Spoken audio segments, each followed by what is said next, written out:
with the COVID and stuff. Right. Yeah, last year's competition was all wiped out, so. Yeah. How are we doing, Darlene? We have, I just started the live streaming, so it's going to take a minute. okay.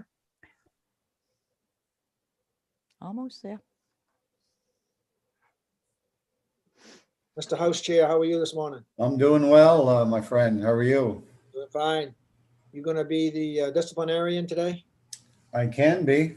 on the 3 clock? minutes? Yep. Hey, Senator. Senator Davis just walked by. Oh, we did. Yeah, That's right. You're down to the State I House. am. I'll be here till Friday afternoon. Senator Davis, how are you? I'm not bad. Come on in. Representative Martin, how are Yeah, I'm you? doing well, my friend. Boy, you get it warm in here. I just tried to turn on the Bill Diamond's air conditioner. It doesn't work.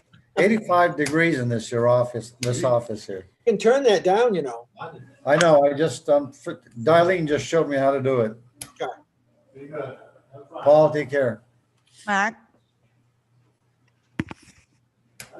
Oh, where'd Mark Bryant go? Yeah, we lost Representative Bryant. Does anybody know the status of Joe Baldacci's bill for the Yes, we're gonna- feasibility analysis? The, Thursday, huh? That's Thursday? Okay, yeah, Thursday. thank you. They're making good progress with that one too, by the way. Good.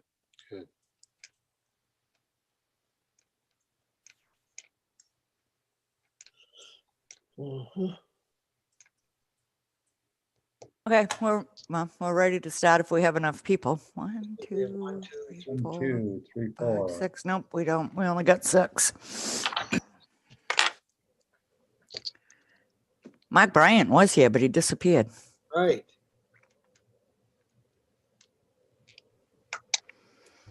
This is still pretty good. I've been before committees this year that they're 15, 20 minutes before they get started. It's really quite amazing. Rookies. Rookie. That's right. That's right. They don't have us being bosses over here. Right. I love that we start on time. Yes.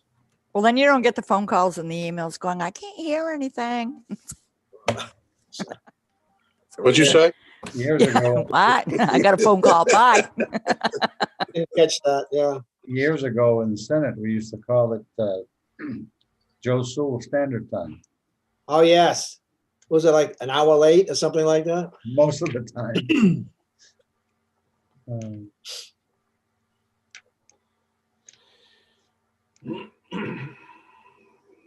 Is Representative Perry is quiet this afternoon. What's going on there, bud?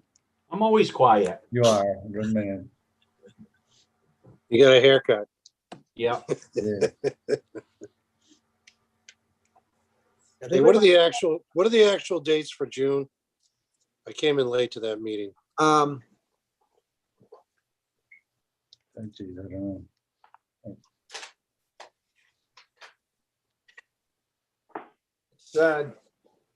I have, let's see, June 2nd and 3rd, Wednesday, Thursday, then June 7, 8, 9, 10, 11, and then June 14, 15, 16.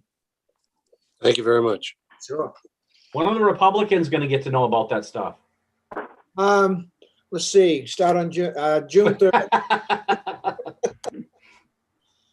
I think that we should be getting something officially today or tomorrow, maybe even today. Yeah, we just found out last night at a caucus, so Right. how we doing? We doing okay, Darlene? Anything else in We May? got 7. 1, 2, 3, 4, 5, no, next week, 6. No, nothing. Nothing in May? Nothing in mind. We'll get our stuff done Friday and then we'll look at the highway budget on Tuesday, and that should do it for us. We've got 8, so Great, let's we do can it. start. Good afternoon, everybody. Welcome to the Committee on Transportation. Appreciate you being here with us today. The meeting is live streamed on the committee's YouTube channel, and all participants via Zoom can be seen and heard if your mic is on. Testifiers cannot be seen or heard until they are recognized to speak. Meeting is also recorded and available on the committee's YouTube after the meeting is concluded.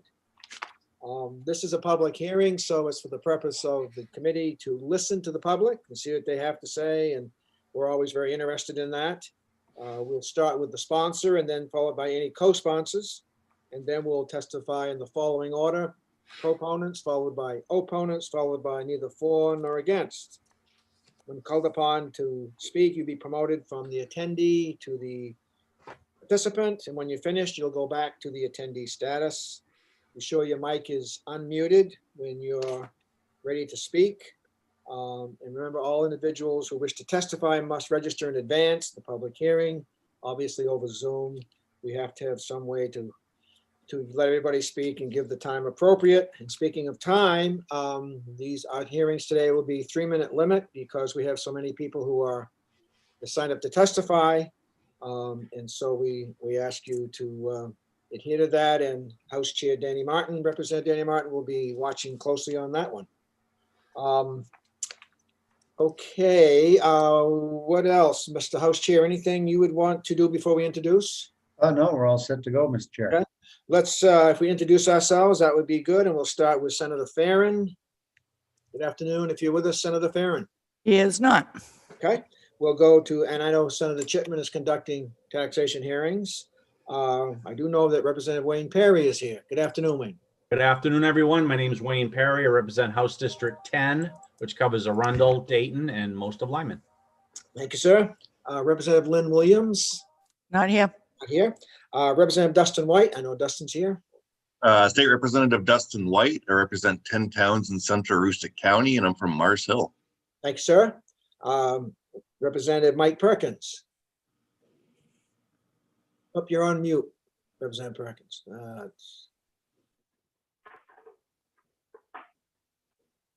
Nothing? Well, it's Mike, Representative Mike Perkins. He's the House lead. And he'll be back with us. We'll go to Representative Bruce White. Excuse me, Mark Bryan is not here. Yes, Darlene? He's coming. I have to send him a new link. He got kicked out. No problem. We'll go to Representative Bruce White. Hi, thank you, Senator Diamond. Yes, Bruce White from Waterville, District 109. I represent about half of Waterville. Great to be here. Thank you, sir. We'll go to Representative Tom Martin. Is Tom with us? No, he's absent. He may be in later. Yep, Representative Kevin O'Connell. Thank you, sir. Kevin O'Connell, District 128, most of the city of Brewer. Sir, and Representative Rich Sebra. Good afternoon, Representative Sebra. Good afternoon, Senator Diamond and members of the Transportation Committee. I am Representative Rich Sebra, District 68, the lovely towns of Naples, Sebago, Baldwin, Cornish, and part of Parsonsfield, and it's good to be here. Good to have you, especially you representing the town of Baldwin, the best in the group. We'll try Representative Mike Perkins again. I hope you can hear me, sir. Good afternoon. My name is Mike Perkins. I represent District Number 77 in Oakland and Sydney. Sorry about the computer glitch. No problem. And Representative Mark Bryant, He's still connecting, Mr. Chair. still connecting. And we'll go to House Chair Representative Danny Martin. Yeah, thank you, Mr. Chair. Good afternoon, folks. Danny Martin, House 150, located in northern Aroostook County. Thank you, sir. And I'm Bill Diamond, represent Senate District 26, live in Wyndham, and my Senate District, 6 towns around Sebago Lake. We also have Sam Prower as our analyst, Karen Neto and Suzanne Voynick when we do financials, and Darlene Semino is our clerk. So now we'll go to Representative Mark Bryant. Are you with us, Representative Bryant? Seems like maybe he isn't. You're on, the mute's off. All right, very good. Well, thank you very much, everybody. We'll, and I would add for the public who are watching that we have, the reason why we have members who are not with us is because all the committees are trying to rush and get things done by the deadline Hold on a minute. end of this week. So we really, they're not, because their absence does not mean that they're not interested. It means they're even busier. So please understand that. For everybody, just an order of the business of today. I know I gave it a little bit earlier, but some folks weren't with us at the time. We'll start with LD 1370, followed by 1534, followed by 1456, and followed by lastly 991. Okay, I think we're ready to begin. We are going to start with LD 1370, an act to establish trail until rail corridors, presented by Representative Bell of Yarmouth. Representative Bell, if you're with us, good afternoon. Yeah, we have a problem. We have a problem. I can't find anybody on the list here. Okay, well, we'll give you a minute. There's no Give me a minute. problem. All right. Close that. And it's Representative Bell, you said, right? Yes, yeah, Representative Sorry Bell. about that. Okay, here he comes. Good. Phew, I was afraid we were going to have to shut it down. Have a nice day. Bye. If I had to start sending links to everybody, I would be crying. Representative Bell, how are you? Nice to have you with us. Thank you. Good afternoon. We're Good to be here. Well, welcome, and we're here to have you present to us LD 1370. Thank you, sir. Senator Diamond, Representative Martin, and members of the Joint Standing Committee on Transportation. I am Art Bell. I represent House District 47, comprising of Yarmouth, Chesapeake, and Long Island. And I'm here today to introduce LD 1370, an act to establish trail until rail corridors. As we have all seen over the past year, there has been a craving for local community. And one way that we have found to satisfy that craving, and it's been a reawakening all across the country, is for outdoor recreation, in particular, bike and pedestrian trail usage. And just like we've seen all across the country, Maine has miles of abandoned rail corridors that are lying dormant. These corridors are state-owned public resources that are serving no current public service.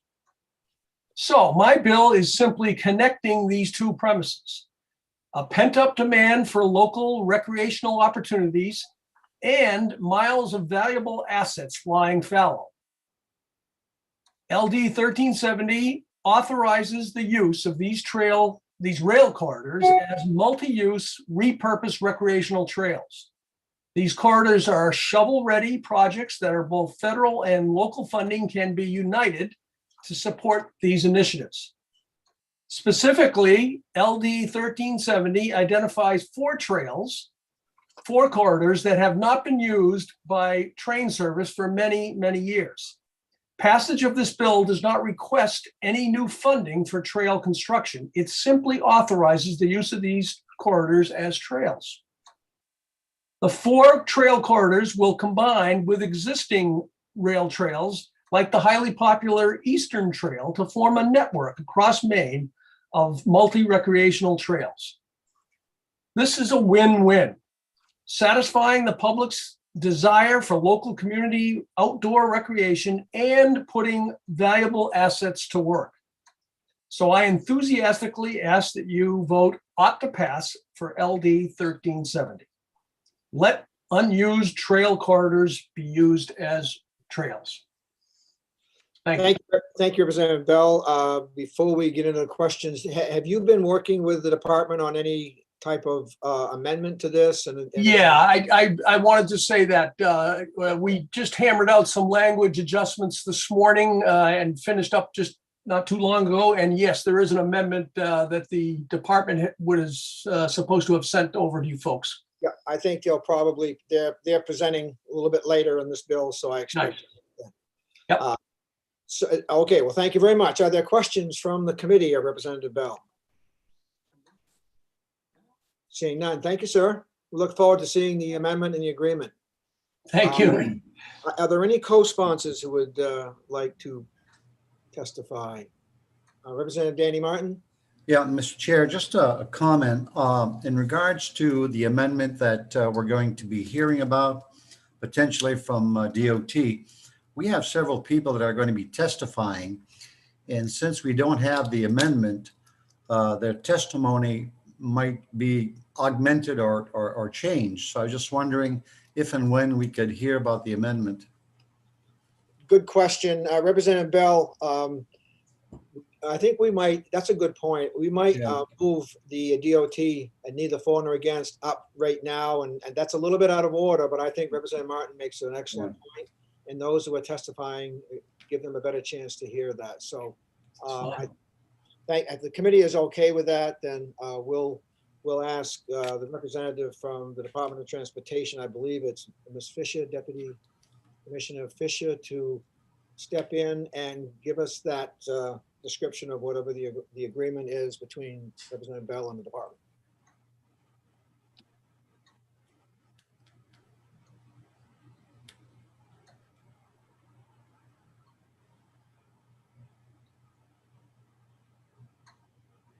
We have her, Darlene? Can't hear you. You're on mute.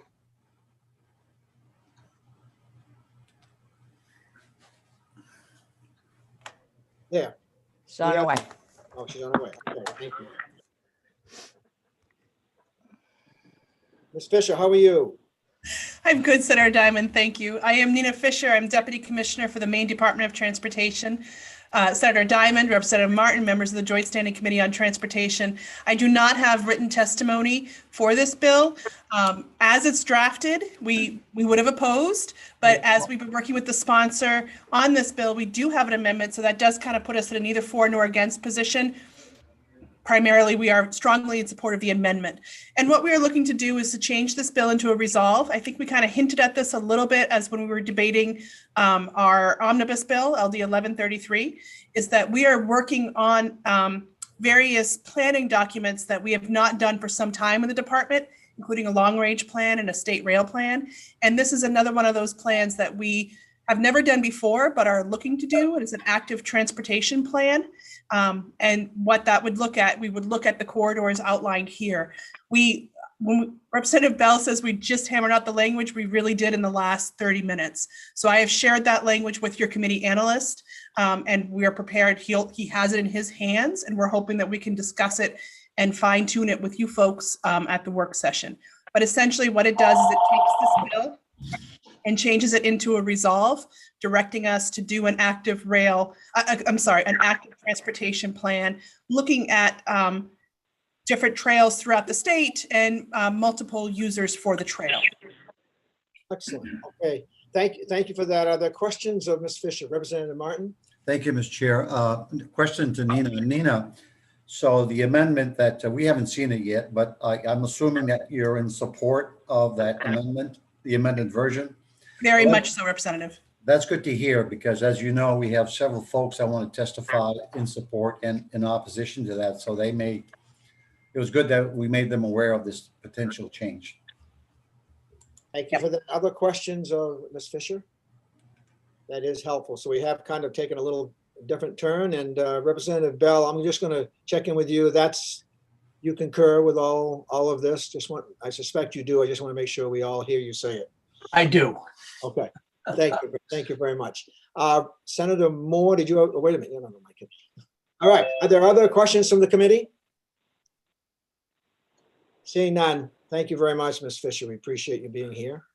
Okay, now we'll go to Senator Moore, who are those who are testifying as proponents. And we welcome you, Senator Moore. Thank you for being with us. Thank you, Senator Diamond. Though I did have a question. She mentioned that they would be looking at the corridors that were listed in this bill. And that would be what my question is, did I understand her correctly? Because I am addressing one of the corridors that's listed in the initial bill. Okay, why don't you just do your testimony and we'll go on. Yeah, but we appreciate that. Thank you. Okay, I will do that. Thank you. All right, good afternoon, Senator Diamond, Representative Martin, distinguished members of the Joint Standing Committee on Transportation. My name is Mary Ann Moore, and I represent Senate District 6, which includes all of Washington County, along with Winter Harbor, Goldsboro, and Sullivan and Hancock County as well. I'm here today in support of LD 1370, an act to establish trail until rail corridors, specifically as it relates to the Calais Branch Railroad corridor. Permit me to give you a little background or history about the Calais Branch Railroad. The Calais Branch Railroad corridor is 127 miles long and connects Brewer to Calais in Down East Maine. The railroad began in 1898. For decades, trains loaded with freight and visitors rumbled to Calais and Eastport.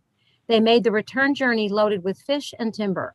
One of the most famous users of the railway line was former President Franklin Roosevelt. The Roosevelts would use the train to carry them to Eastport, where they would catch a boat to visit the family's summer retreat on Campobello Island.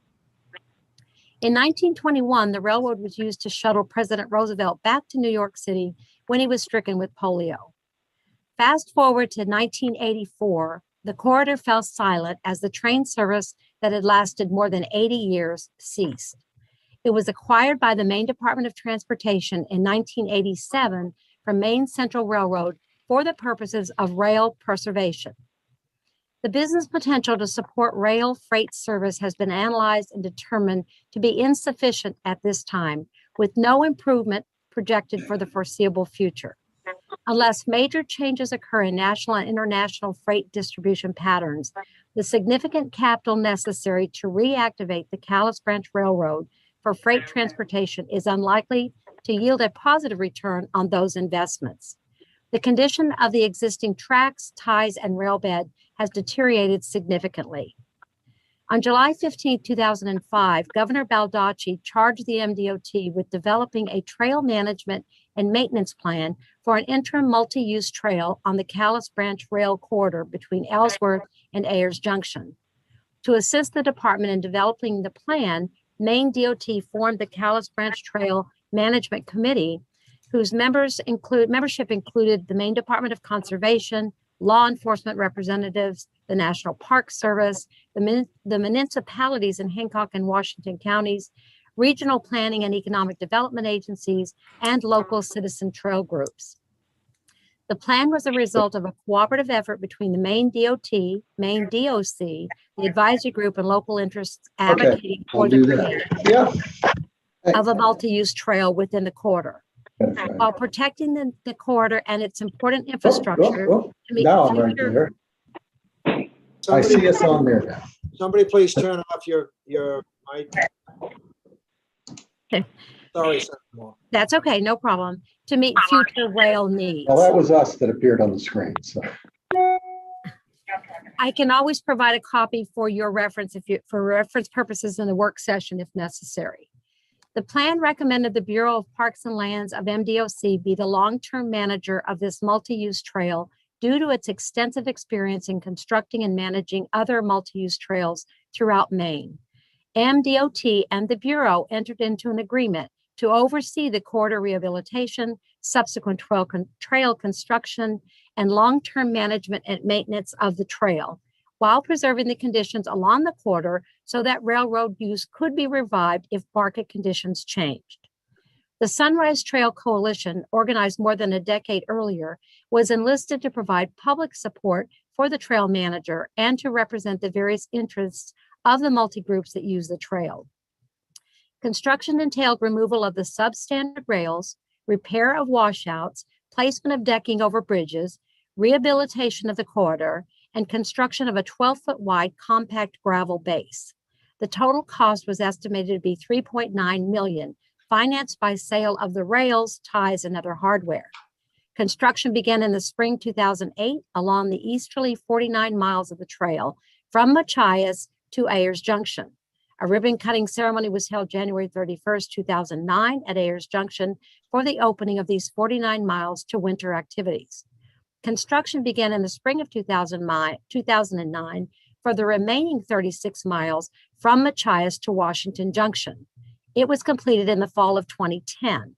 A ribbon cutting ceremony was held at Washington Junction in September 2010. The final 2.2 mile segment from Washington Junction to High Street Trailhead in Ellsworth was completed in the fall of 2016 and officially opened on December 2nd at a ribbon cutting ceremony hosted by the Sunrise Trail Coalition and the City of Ellsworth. In reviewing the very thorough plan, reference is made to an additional 12-mile section, Ayers Junction to Calais, to complete the multi-purpose trail along the Calais Branch corridor. Thus, my proposal of a bill that I put in last session and hopefully to be included in this part of the bill. The plan actually states retained in its present state to support future freight rail access from Eastport through Ayers Junction to Calais, connecting to the New Brunswick Southern Railroad. This section also goes through the Moosehorn National Wildlife Refuge, which currently does not allow motorized uses except for snowmobiles. The Management Plan Committee recommends that an effort be made to provide a trail connection, including on and off road from Ayers Junction to Calais. We feel it's time to start the planning process. In community discussions, concerns were shared regarding any removal of the freight rail access to Eastport. Should the plan recommend its removal, I point out the plan includes a rail corridor preservation strategy on page 3. MDOT's priority is to preserve and protect the corridor for future rail use. If conditions develop that enables the return of rail, then the corridor can be readily upgraded to accept new rail. At that time, every effort will be made to relocate the trail and to minimize the time the trail is not available for use. The plan goes on to say the question has come up and has been extensively evaluated concerning whether or not to remove the rail and ties from the rail corridor or cover over them in anticipation of saving costs at the time of reintroduction of rail. The MDOT's rail division, as well as the multimodal project development program, which handles freight, passenger rail, and trails, has been involved in the development of this plan. They have determined that removing the rail and ties will not affect the future rail viability of the corridor. In fact, the increased attention that the corridor will receive as a result of the institution of this proposed management plan will help preserve the integrity of the rail bed by having increased annual maintenance repairs to washouts, grading that sheds water off the rail bed to reduce erosion, and numerous other maintenance activities. It is their observation that removing the existing rail and ties will make it more efficient to restore rail service in the future. Number one, the existing rail is substandard and would need to be replaced. The existing ties are deteriorated and will further deteriorate as time goes by. Ballast that meets modern standards will have to be placed on the rail bed when rail is restored, and removing the existing ties and rail will make it more efficient in the future to install new ballast, ties, and rails. Completing the trail will also promote economic. Could I just interrupt a minute? Could you summarize, if you could, because we have a whole bunch of folks, and I want to make sure they get a chance to testify. And so Okay. if you could summarize, that would be helpful. Thank you. All right, I would try. Thank you, Senator John. I'm almost finished as it is, but and I did submit my testimony, so you can refer to that. Economically, this would be a great advantage to our area. The studies have produced measurable and significant benefits for Down East Maine.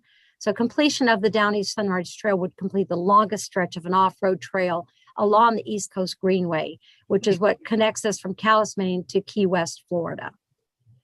So we know that the planning this final leg of the trail will take some time and energy. We know it will not be completed overnight, but we feel it's time to start the planning process. Our vision would be for all of the stakeholders to come together to make it happen and complete the Down East Sunrise Trail. Thank you for allowing me to speak today, and I appreciate you allowing the time that I've spent. And I'd be happy to answer any questions. Thank you. Thank you. And you know that this is already part of the agreement that the committee, that the sponsor has worked with the department on. So thank you. Are there questions from the committee? Seeing none, thank you very much. Thank you. We will now, again, I remind everybody who's testifying that there is an agreement on this with Representative Bell and the department. And so most of the things, probably everybody who's supporting this would be happy with what they've come up with, and you'll have a chance to see all that in writing when it comes to the work session. We're welcoming former Senator Dick Woodbury. So nice to have you with us, Dick, and thanks for all the years you contributed to the Maine Senate. At least that's when I knew you. Nice to be with you, Mr. Chairman. I do miss my time with you all, so it's nice to be back for these brief little snippets. Yes. I'm Dick Woodbury. I'm here today to testify on behalf of the Maine Trails Coalition in support of LD 1370. I do have my prepared remarks that you have written and that I know will be part of the record and part of the consideration, and they do speak to the original bill, but I've also been with the Maine Trails Coalition, part of the discussions that led to where we are with this compromise. So I think I'll talk about just the broader process rather than going through my testimony specifically. Thank you. This bill focuses on 4 of the rail corridors in the state that are owned by the state. So they're not negotiations with another entity. It's the state owns them, so decides sort of how to manage them. And in each of the 4 corridors, Senator Moore obviously gave a great description of what's going on in this Down East Sunrise Trail corridor, but there's 3 other corridors: the Merry Meeting Trail corridor that's between Brunswick and Topsom, going up to connect to the Kennebec River Rail Trail, so it would sort of go to Augusta, that part of the state. A western one that would go from the Portland Westbrook area out to Freiburg through Wyndham and Gorham. And then there's a trail that goes from Portland to Lewiston, Auburn. And there are local community groups who are advocating for a trail on all of these corridors that, most of which have not had trains on them for a very long time. Some it's a little bit less that less amount of time has passed. But the department and this committee and all of us, I think have run into continual frustrations in a way that there's kind of this indecision about, whether there could be restored train service on these corridors is viable, or whether if it's, not a viable in any, reasonable time frame coming forward, then, could they be used for interim trail purposes? And given that all the bills that you are hearing today and on Thursday are related to these corridors and this kind of question as to whether we're going to bring trains back on them or whether we're going to allow them to be trails, the compromise is kind of designed to address that head on and allow the department to look at these corridors, look at the costs and benefits of each one, and incorporate that into a statewide active transportation plan. And we very much, as the Maine Trails Coalition, welcome this conversation. If I could just add one more point, and then I'll stop. Since we formed the Maine Trails Coalition, we prepared the beginnings of an integrated plan for interconnected trails statewide. And importantly, in this plan, Senator Woodbury, one can, through most of the interurban corridors, I'm almost done, through most of the interurban corridors, one does not need to choose one or the other. There are actually alternative uses. So I encourage you to look at the plan, and of course, happy to answer any questions about it. Thank you very much, Mr. Woodbury. Glad to have you with us. Are there questions from the committee? Seeing none, thank you. And thank you for the work on the compromise. We appreciate that. We'll go to next as a proponent, Carrie. Please help me with your name. Is it Kine or Ken? Kenny. Kenny, all right. Thank you very much for welcome, and I apologize for that. No, that's no problem. Senator Diamond, Representative Martin, and members of the Transportation Committee. I am Carrie Kinney from the Merry Meeting Trails Group. Sorry, I didn't bring my good headset in today, so I apologize for that. Merry Meeting Trails, Trailblazers has been 4 towns working together, Topsom, Bodenham, Richmond, and Gardner, for the past 10 years, meeting quarterly, at least annually, or monthly annually for 10 years. Employees at the towns have changed, some volunteers have changed, but I will tell you, these 4 towns have been at the table for 10 years to move this discussion. I am in favor of any bill that moves active transportation process forward, and preferably any way that saves on efficiency of time and expensive studies. So anything that moves the discussion forward, Merry Meeting Trails is for. This is an important line between Gardner and Topsom. I grew up in Farmingdale. I know this line well. It is scenic, it is fabulous. We've conserved land along it, and everyone who's on it can envision it. I have not seen it as a train growing up since the 60s on the line, and it's just sitting there. So thank you very much. Well, thank you, Ms. Kinney. We appreciate you being here and your testimony. Other questions from the committee? Seeing none, thank you. We'll now go to Alvian Kimball from Orland. Good afternoon, Mr. Kimball. Good afternoon, Senator Diamond and Representative Martin. I'm Alvian Kimball from Down East Acadia Regional Tourism, and I represent one of 8 tourism regions in the state, the easternmost one, and we think that the Down East Sunrise Trail and Bill 1370 would certainly enhance visitation to Down East Acadia and improve the quality of life of our residents. I endorse everything that's been said before me, and I'll update my written testimony based on the amendment. But essentially, a couple things, or one thing that hasn't been covered, extending the Down East Sunrise Trail, the extra 12 miles to Calais, will also enable us to link up with the coastal trail system in New Brunswick and create not just an East Coast byway, but an East Coast international byway. We think that is a wonderful opportunity, and the 12 miles of extension would go through the Moosehorn Wildlife Refuge. It's beautiful up there, and it would certainly help local economy. I've, as a bicyclist, been on the trail several times, and I see people walking their dogs and jogging and local citizenry using it. So it's not just an attraction to visitors from away, visitors from other parts of the state, our communities. And we think trails build community. I'd like to encourage you to endorse 1370, and thank you very much for this opportunity. No, thank you, Mr. Kimball, for taking time to be with us. Are there questions from the committee? Seeing none, thank you, sir. Next, speaking as a proponent, Ryan Gordon from Hollowell. Good afternoon, Mr. Gordon, welcome. Thank you very much. Thank you, Senator Diamond, Representative Martin, and members of the committee. My name is Ryan Gordon. I'm a resident and a homeowner in Hollowell. And I'm asking you to support LD 1370 because it would bring economic benefits to my community and my family. And my main point today is that these multi-use trails are not only for recreation, but they are critical transportation links and economic resources that help make communities healthier, safer, and wealthier. And they can be built quickly and efficiently over rail corridors to provide these benefits right now. So I live in Hollowell, close to the Lower Road rail corridor.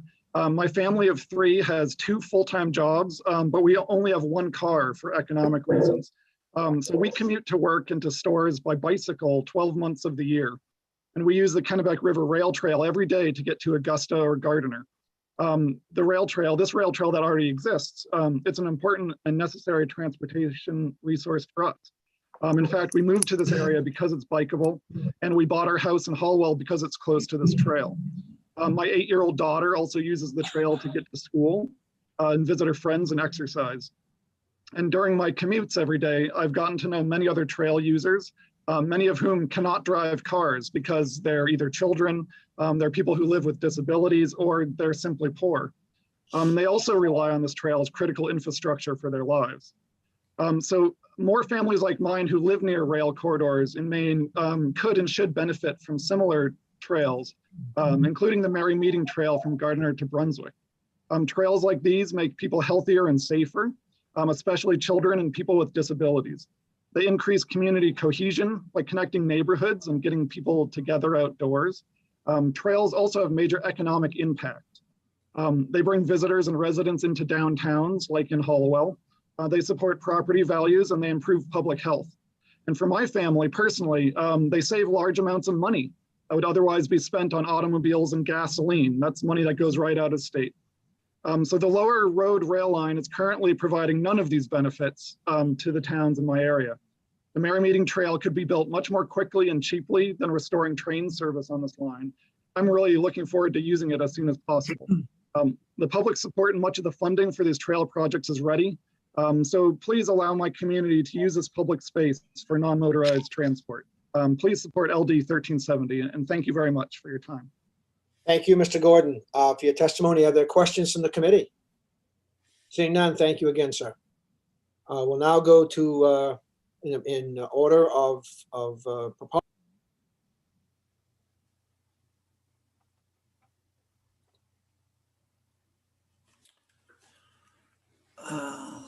Darlene, did we lose Senator Diamond? Darlene, you're muted. He's back.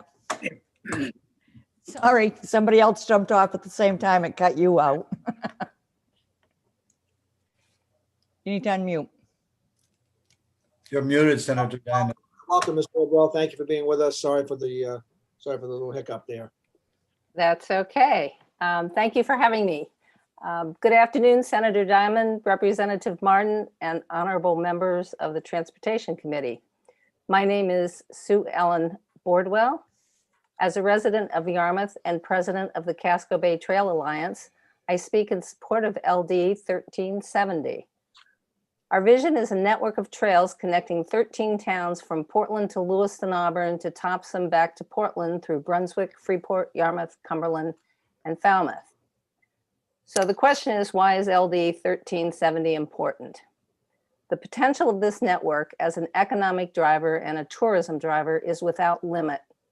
It has the ability to provide local recreation for local residents while creating regional active transportation. The network vision relies on being able to repurpose the unused St. Lawrence and Atlantic Railroad corridor as a trail. This allows for the expansion of passenger rail service to Lewiston, Auburn, Waterville, Bangor, and Montreal on still active rail lines. Once built, this network will connect to many transportation modes, including trains, buses, inter and intra-state highway systems, Southern Maine ferry services, and trails. LD 1317, when it becomes law, is the first step in bringing the Casco Bay Trail to reality.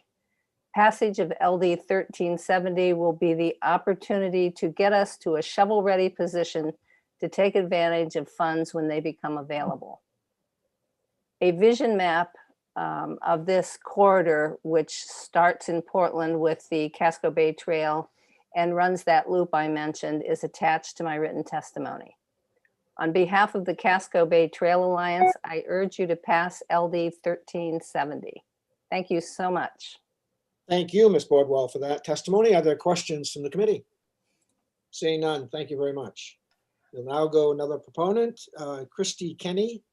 Good afternoon, Ms. Kenny from Greenwood, Maine. Welcome.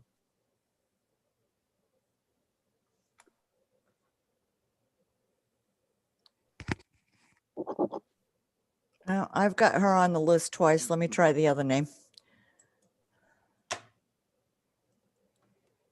There she is. Okay. Welcome, Ms. Kenny. Welcome. Glad you could be with us. Oh, you're on mute. Oh, that's something I did too. Don't worry. Thanks so much for having me, Senator Diamond, Representative Martin, and members of the Joint Standing Committee on Transportation. My name is Christine Keeney. I live in Western Maine in the town of Greenwood, and I am the New England coordinator for the East Coast Greenway Alliance, which leads the development of a connected walking and biking route from Calais, Maine to Key West, Florida, which has been previously mentioned. It is designed to transform communities it passes through by offering people a safe place to commute, exercise, engage with neighbors, and visit new places. I'm testifying on behalf of our 3,000 members and as part of the leadership of the Maine Trails Coalition to urge you to support LD 1370.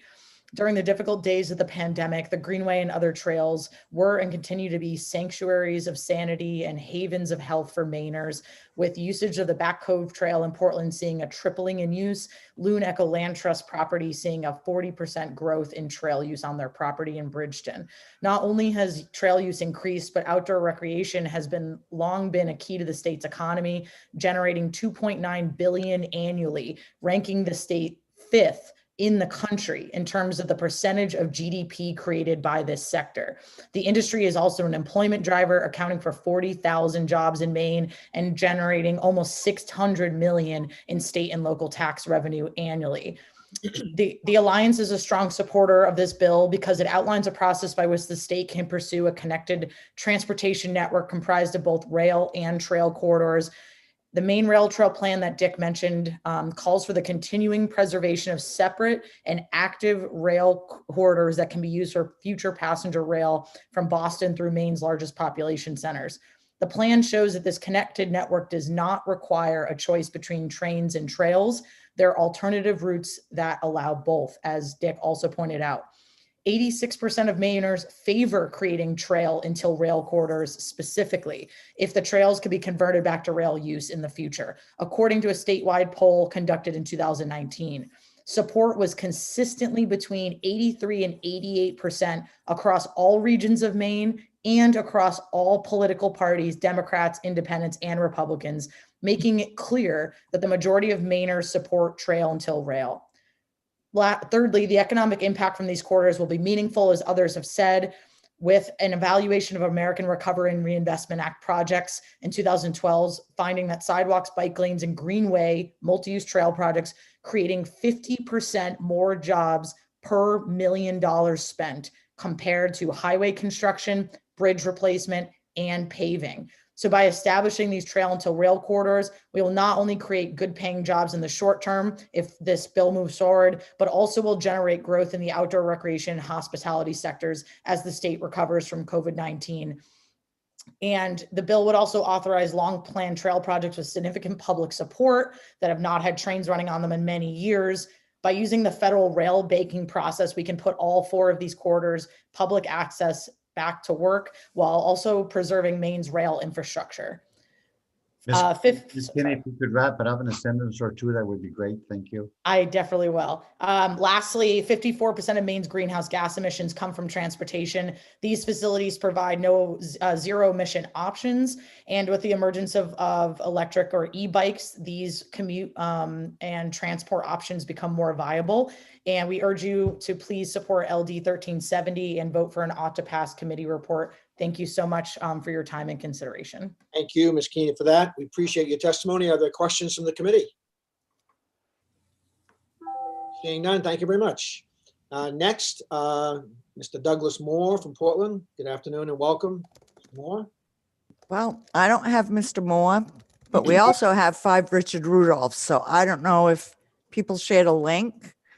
And they need to raise their hand when their name gets called because I can't find them. Yeah, would either Mr. Moore raise your hand or Mr. Rudolph raise your hand? Is anybody? Okay. Yeah. I've got a Richard Rudolph maybe here. I'll promote him. Okay. Yeah, that's an opposite. He's a He's opposition. Yeah. Yeah. Mr. Rudolph, welcome. You're speaking in opposition to this bill. Welcome. You may continue. You may proceed. You may be on mute, so I'm going to take your mic off mute. Hello, this is Paul Weiss. Not Richard Rudolph, sorry. Well, that's Paul. You're also speaking in opposition, so welcome. Thank you, and I thank you for letting me speak. I am a cyclist and also a railroad advocate. I have been the president of the largest bike club in Maine, the Portland Velo Club, and I've raced most of my life in over 1,800 races throughout the world, in 2 world championships and 6 national championships. I've ridden more miles than my car is driven, and I have traveled throughout the world on my bicycle and on railways. I advocate, of course, for both. However, the choice here isn't about the goodness of a trail. The choice here is making a choice of the most important transportation network in the state of Maine being converted and permanently converted from a railway potential to a trail. Only less than 1% of trails in the United States, US history have ever been turned back to rail. So basically it's a one-way street. These are highly engineered roadways that require years to get to the shape that they are. And if they're returned into trails, they will be never serviced as passenger service for us. The my analogy is like using a grand piano as a coffee table in your living room. I worked with Governor Baldacci to save these and preserve these, and we spent millions of our tax dollars to preserve them for rail service. Right now, with climate change, we have an opportunity to convert 54% of our emissions to clean rail transportation. It's happening all over the country and in other countries, and that's what we need to do. Right now is the time for rail. It's not in the future, it's right now. We have bills specifically asking for federal dollars. Over $80 billion from the Biden administration will be spent on passenger and freight rail services. To use these as trails is a horrible public decision. The orders of magnitude difference between the economic return from a railway and a trail is astronomical.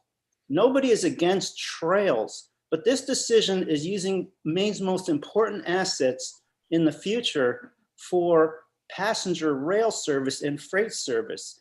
If you look at Down East, I submitted to you a letter in which I rode the Downeaster Trail many times, what the economic blight looks like in Down East Maine after the decision to rip up railways and turn it into trailways. There's a huge economic disaster that happened from that. And railways is something we really need to be doing right now with Mr. Wise, excuse me for interrupting. We are running a 3-minute clock. If you could wrap it up in a sentence or two. Okay, I really urge you that the decision really needs to be a smart one. And we spent millions of our tax dollars trying to support a future with clean transportation. That future is using these railways. There's plenty of other places to bike. I put more miles on my bike than almost anyone in the state. So please, I urge you, do not make a decision to do this. It's a really, really bad decision. Thank you. Thank you, Mr. Weiss, for that testimony, and congratulations on your impressive history. Are there questions from the committee? Seeing none, I think we have Mr. Rudolph. Yes, thank you. Speaking in opposition, yes. And so I'm unmuted. So thank you, Senator Diamond and Representative Danny Martin. I'm Richard Rudolph. I'm a Portland resident. I serve on the Maine Rail Group Board of Directors. I also chair a national organization called the Rail Users Network. I'm here today to urge you to vote ought not to pass LD 1370. The bill before you is designed to turn over corridors that were preserved by your state counterparts back in the 1980s, 1990s, who had the infinite wisdom to know that at some point in the not too distant future, these corridors could be restored as passenger rail lines. So I certainly would agree with what Paul Weiss just said. When you think about the use of these corridors for bicycle and walkers, that's all great, all well and good, but it really doesn't generate the same kind of economic activity that would benefit from the restoration of these rail lines, whether it be the Mountain Division line or the line going to Bangor from Augusta, or the line going up to Lewiston, Auburn. Needless to say, feasibility studies really need to be done before we make a decision, despite whatever the DOT commissioner and his group plan to submit to the state legislature. They've been negligent in terms of coming up with a state rail plan. And if you're going to do a state rail plan, then you need to do feasibility studies as well. So let me continue. I know I have maybe a minute or two left. We don't have to look very far to see the benefits of restoring passenger rail. Think about what's happened in Brunswick. Let's talk about what's happened in Saco. Let's talk about what's happening in Portland. You're talking about millions and millions of dollars of new investment because passenger rail was restored. So what else? Well, the other point I would just make here is that it's delusional to think that these rail to trails will come back to being rail lines. The national organization Rails to Trail Conservancy actually has figured out how many rails to trails went back to rails. And they looked at 301 different conversions. And according to their own information, only 9 have been returned as used passenger rails. So I would urge the commissioner, as well as the members of this committee, to really think twice, think 3 times before making this kind of decision, which I really think is not in the interests of the public. It certainly will undermine our economic future. Thank you. Thank you, Mr. Rudolph. Are there questions from the committee? Seeing none, thank you, sir. We'll go to Joseph Leonard, who is speaking in opposition from Bangor. Good afternoon, welcome, Mr. Leonard. Thank you so much for having me here, everyone. So I'm here obviously to talk to you about LD 1370, how it ought not to pass for a myriad of reasons, but it should especially not pass because it is so grotesquely insulting toward all of Maine voters who overwhelmingly want to direct action of rail expansion and are instead subjected to legislation like 1370 that purposely makes rail expansion even harder. When I was born in 1989, Maine had a vision to expand rail service after purchasing over 200 miles of railroad from Guilford Industries in the late 1980s. It is now 2021. I have aged 31 years, and Maine still has not invested in any major way to expand passenger rail, despite having the majority of support of both Republican and Democrat voters. Mainers have been in favor of extending rail service to meet the economic needs of central and northern Maine. So why has the Department of Transportation made zero progress during all of this time?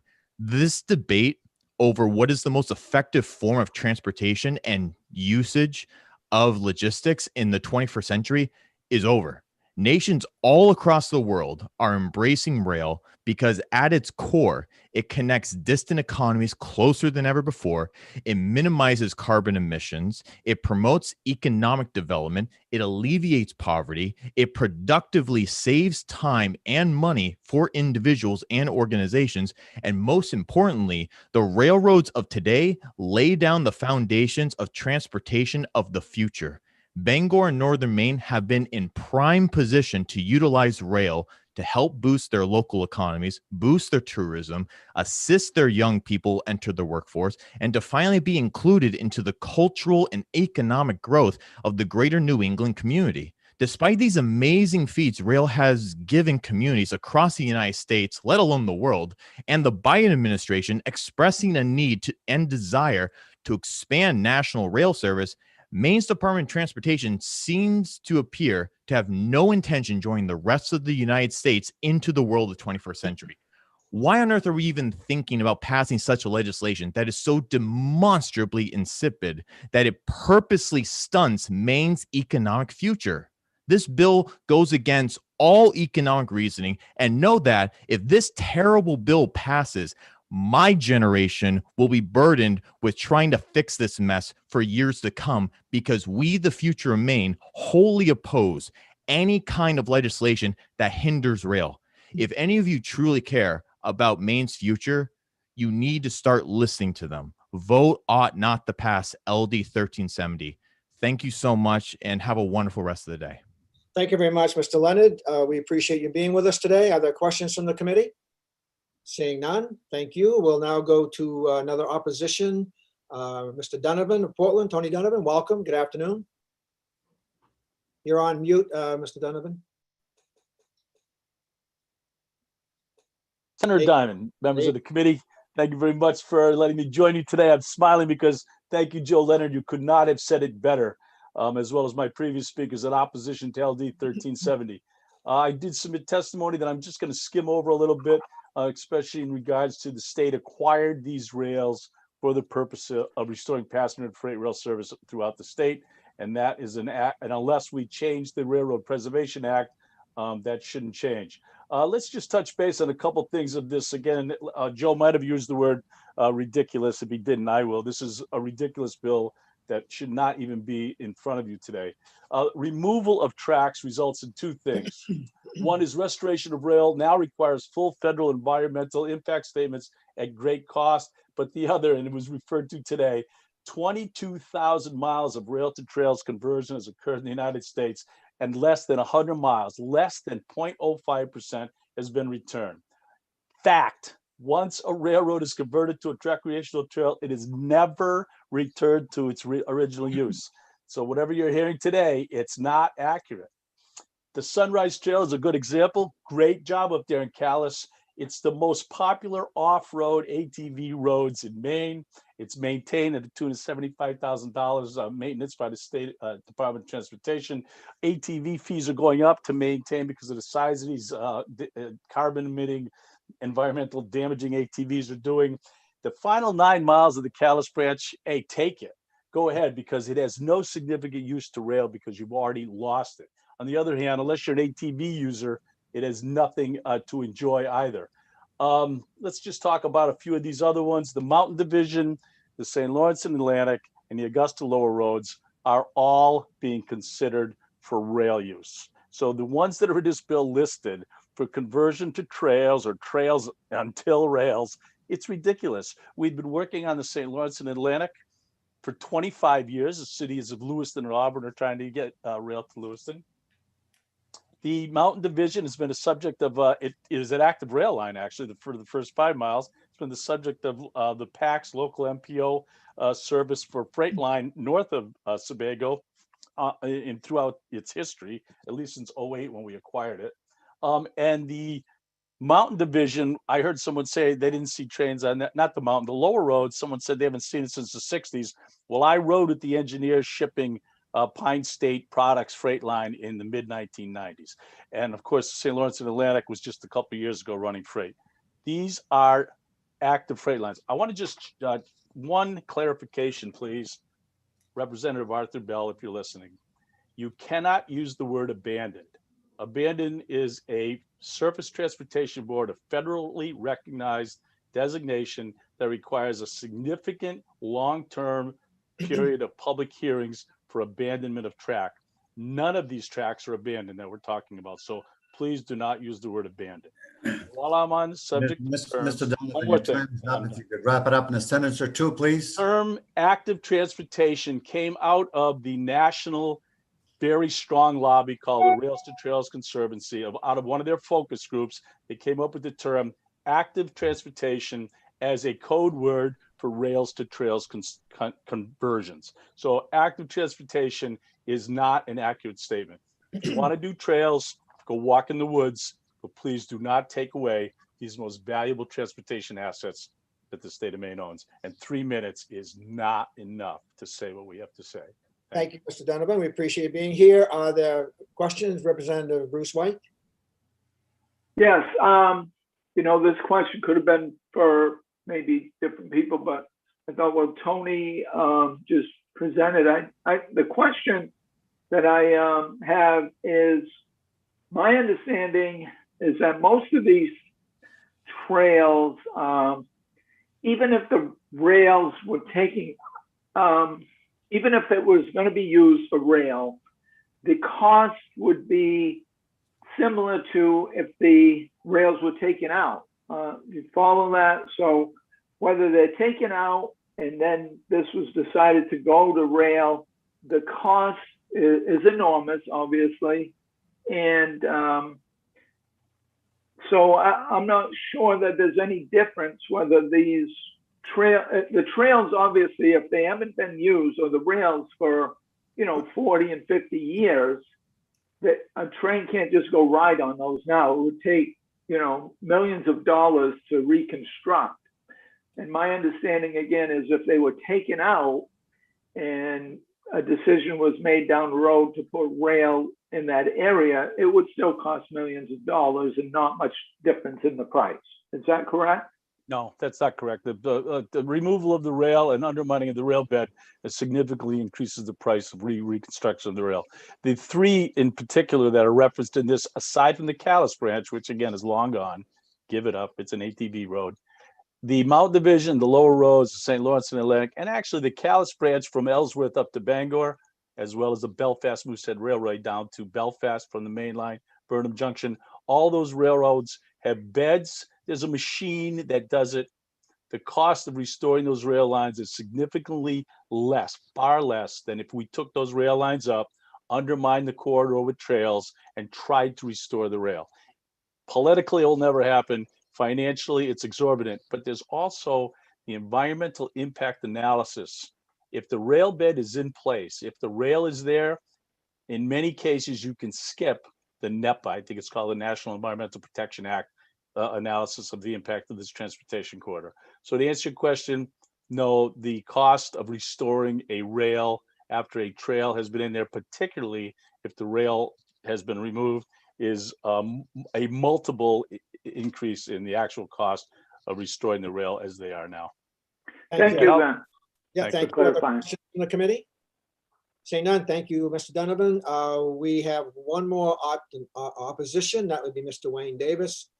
Good afternoon, Mr. Davis. Yes. Good afternoon, Senator Diamond and Representative Martin. My name is Wayne Davis. I'm chairman of Train Riders Northeast here in Portland, Maine. Some background in rail over the last 30 years. Train Riders is the grassroots organization with hundreds of members in Maine, New England, and elsewhere. Since 1989, we have been educating public officials and the public at large about the benefits of rail service throughout the Northeast. Train Riders has worked and continues to work closely with the Maine Department of Transportation, the Northern New England Passenger Rail Authority, Amtrak, and many others to ensure that these benefits are communicated to everyone. Train Riders was the driving force behind the initiation of the Downeaster, also creating the Rail Authority, and continues to strongly support everything to this day. We oppose the passage of LD 1370. Specifically, that bill might be seen as an effort to protect state-owned rail corridors by allowing them to be used for trail purposes until it is in the public interest to return them to rail use. The concept of rail banking is one which has played out on the national scene under the aegis of federal law, which provides for similar conversions throughout the country. The national experience with rail banking is that it almost never results in reconversion of a line into rail use. And you heard Mr. Donovan talking about the percentage. Out of 30,000 miles of converted rail, less than 100 miles have ever been returned to service.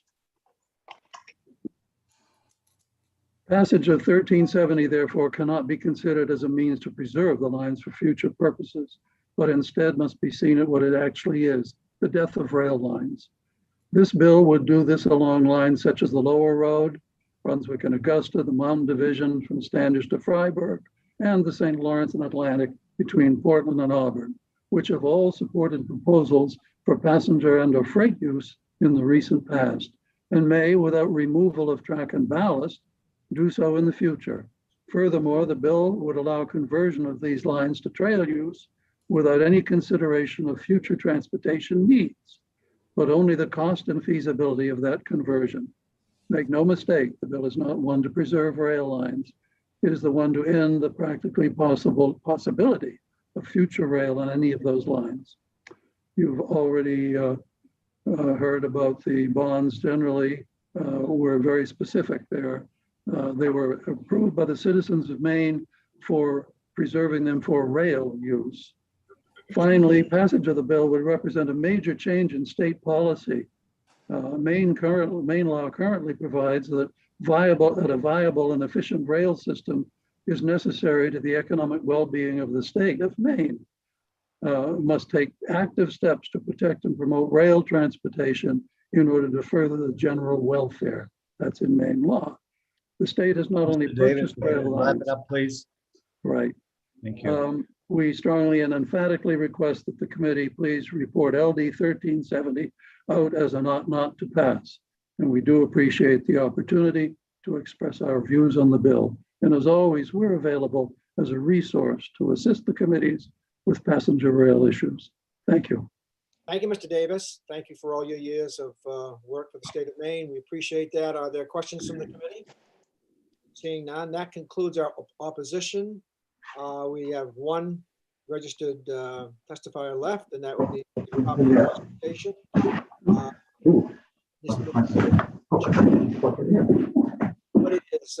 Somebody needs to be muted. Okay. Nina Fisher, did you want to, I know we had you on earlier. I just want to make sure we rushed you a bit. Is everything okay with that? Are you all set? I think she's probably gone, so she's all set. That concludes the people who have registered to testify support, opposition, and neither for nor against on LD 1370. So we'll close the public hearing on LD 1370. Two more bills. Now I gotta get some answers. We're now going to open a public hearing on LD 1534, an act to preserve and protect the state's rail corridors, presented by Representative Collins. Submitted written testimony on this. And so, Representative Collins, are you with us? He's coming. Okay. There he is. Representative Collins, welcome. Glad to have you back with us. We missed you all these months. Yes, sir. So Senator Diamond, Representative Martin, distinguished members of the Transportation Committee. I am Representative Benjamin Collins, House District 42, which is part of Portland. And yes, I was a former member of this committee. And after a year on taxation, you could take me back if you want. Well, I won't go into details in this public hearing. I was going to ask the committee at your discretion, could I have two bills today. They both are going towards the same thing. Could I present LD 1456 and LD 1534 as sort of a package, or do I need to speak on them separately? We need to have you do it separately because people who are testifying may have adjusted themselves that way. But I would ask, we'll talk about 1456. That's a concept draft, yes? Yeah, yes, Senator. Okay. Let's go forward with 1534. Okay. So the first of my two bills today, LD 1534, an act to preserve and protect the state's rail corridors. I put this in on some rail advocates in some of my districts, some in the greater Portland area. Last time when I was on the Transportation Committee, and to me, it's just a simple concept. I believe that when rail was built over all the decades or even further back throughout our state, that infrastructure was put in place. It was done so. It took a lot of time and effort and coordination and planning. And I just think that today, with the cost of goods and services and labor and the cost of planning and finding new routes off of the highways or off of other busy routes where there's commerce and residential areas established and other easements and whatnot, I would think that the cost of any future rail expansion would be so exorbitant that it would be pragmatic, in my opinion, to keep and protect the rails that we do have. I do believe that in the near future, we are going to be having an expansion of rail use. From the federal level, there's a new interest that we haven't seen in my generation, at least. I don't know how further back. In rail, it's becoming more popular. And even during this pandemic, the Amtrak did studies or polling that the popularity of using passenger rail expansion has gone up even considerably so. And I believe that it's something we're going to have to do for survival, for our economy and our communities. And just myself living in Portland and seeing the congestion in different directions. You go from Portland, you head towards, Falmouth, Cumberland, Yarmouth, Brunswick that way. And then, you head off the other direction more towards the Lewiston, Auburn area. But then, why don't you head south from, between Portland and Saco, at least. I mean, there's so much congestion. There's so many more accidents. The growth is like crazy, and it's just more and more people from out of Maine are moving here. And we need to do something for that congestion, for that pollution. I know the governor and so many others at the state and federal, local level are looking at the impact of carbon. And so I think the more that we are going to see a expansion of passenger rail, I think it's inevitable. And so I think it would be more cost effective to maintain and keep the rails that we have now. And I understand from the last session when I brought this forward, there were some concerns of cost. And I do want to remind the department, if they misconstrued my intent in this language somewhere, which with me probably is easy to do, but I can say that my intent isn't to have us going up and down every line of rail and paving it with gold. When I talk about preserving and maintaining, I just want to keep it in a manner, in a position that if we need it, when we need it, it'll be in good use. And we just are out there monitoring our system we have in place. And I'm by no means saying that we spend the amount of money for the existing rail that's in use, heavily used every day for freight or passenger. But I think these are of great value to our state, for our citizens, and for our economy. And I think it'll be trends we'll see to grow in the future. I think we can do all the other modes of transportation for our economy, such as trucking. I support that industry heavily. The shipping, which has been growing off the coast of Maine, I think it all can grow together. We don't have to pick one or the other. So I think for all those reasons, I'd ask the committee to consider all the bills that deal with rails and trails, just what would be most pragmatic going forward when we probably are going to see expansion in rail. We already know it's a priority federally. It's going to happen at some point soon here. It's just a matter of where and how quickly, is to preserve to the best of our ability the system we have in place. Just as we see when we talk about most of our transportation system is geared on our highways and roads, the costs every year are going up. It's just astronomical what the bids are coming in and so forth. I think over time that the cost to put in, if we were to lose any of our rails or to get rid of them and put new ones, I think we would lose so much money, and that would be the least efficient way to grow. So that is the purpose of this bill. And I would ask that you please consider what I brought up with care, just as you would with all the other bills that deal with this subject. So thank you, and would be happy to answer any other questions. And some of what I said is going to lead to a very quick presentation of my second bill, LD 1456. Thank you very much. Thank you, Representative Collins, and it is indeed nice to have you back with us, albeit briefly. Are there questions from the committee? Seeing none, thank you, sir. Speaking as proponents, we'll start with Mr. Paul Weiss. Good afternoon again, Mr. Weiss. Thank you again. That was very helpful. You know, if you look at Maine's rail network over the last 20 years, there's a map that's published by the Maine Rail Group, and it is basically a tree that is losing branches year by year. And the state of Maine was built by rail. Almost every single town is there primarily because of the rail link that started it. The preservation of the rail is the most important transportation infrastructure in the state of Maine. It has the potential to be the largest greenhouse gas reduction emissions project in the state of Maine. 54% of our emissions come from transportation. We have the ability now to bring in electrified rail, pollution-free, with Maine Energy, that can be a backbone of restoration of the environment and of the economy. And I urge you, $80 billion in federal money is coming, potentially the biggest investment in rail in the United States history, and it is coming right now. If we let these rails turn into ATV trails and trails, that will never happen. It will never happen. Historically, it hasn't happened, and it never will. And we really need to be thinking very smart and long about these critical assets. I worked for years with Governor Baldacci, helping preserve these for future use. This was his vision. He didn't envision ATV trails running up and down the state. He envisioned a clean transportation system for the future of Maine citizens. We have both an aging population and a young population, and they both want clean transportation such as electrified passenger rail.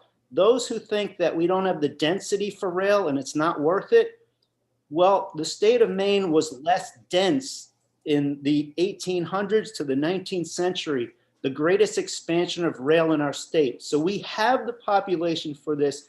This can be the backbone and the economic driver of our state. But at minimum, we need to protect these rails from being destroyed and turned into trails. Please do not allow that to happen. Please pass this bill to preserve our rails for our future in transportation. Thank you very much. Thank you, Mr. Weiss, again for your testimony. Are there questions from the committee? Seeing none. Thank you, sir. We'll go to Mr. Tony Donovan again as a proponent. Good afternoon again, Mr. Donovan. Senator Diamond, esteemed members of the Transportation Committee, and hope State Representative Benjamin Collins, thank you for your hard work and advocating for and preserving rail. I'm speaking in support of passage of LD 1534, and just to say it's not a new concept. The State of Maine State Railroad Preservation Act, Section 7151, declares legislative findings that the legislature finds that safe, efficient, reliable rail service is essential to the economy of the state, the economic livelihood of industries located in the state, conservation and protection of the environment, and quality of life of its citizens in the state. The legislature further finds that safe and efficient railroad service is essential to the state's public safety and continued health and well-being of its citizens. Just want to read that statement out. I know our friend Wayne Davis tried to get the whole thing out in his speech. Main railway corridors are under assault by well-intentioned groups and individuals. Over the past decades, as we rail advocates have worked so hard to restore passenger rail service, there have been concerted efforts by these well-meaning individuals to use the railway corridors for recreational purposes. The problem is the movement to convert to non-motorized recreational purpose is so entrenched under the assumption that rail service will not return that it's difficult to get the information out to these folks that rail can and is making a return. It's often made much more difficult as trail plans are often funded by our own Maine Department of Transportation. This bill is to address the need to let's get everybody together talking about this, but the intent is not to prevent corridor use other than trains. The purpose of this act is to allow the use of the corridor for trains to be evaluated prior to the decision is made to install a non-rail use. Just can it be used for rail? If there is room in the corridor, if there are funds to pay for it, then we can encourage multiple uses of the corridor. The bill is also an opportunity to inform the general population of the potential for passenger train service, which we're going to talk a little bit more about today and Thursday, the real possibility that it can be restored, that modern trains do not pose negative impacts to the communities they serve, and in fact, restoration of passenger train services enhance communities' walkability, reduces the need for and environmental impacts of cars, and can reduce the expenses related to transportation. The climate will not wait. The economy should not be made to wait.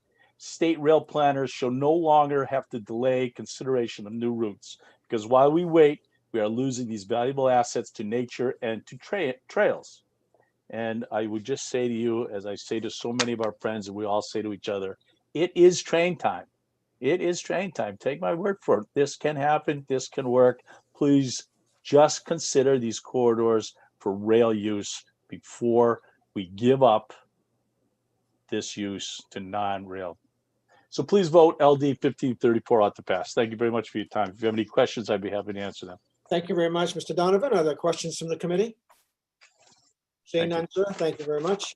Next speaking in support is Mr. Ryan Gordon. Good afternoon again, Mr. Gordon. Hi, I'm actually speaking in opposition to 1534. Okay, we have you down as, okay, hold off. Yeah, that's my bad. Yep, hold off. We'll come back to you. That's okay. Speaking in support, Mr. Rudolph, Richard Rudolph, again, welcome. Mr. Rudolph still with us? Yeah, he's coming. Okay. Yeah, thanks again. I'm speaking to support Representative Benjamin Collins' bill. He's my own representative in my neck of the woods here in Portland.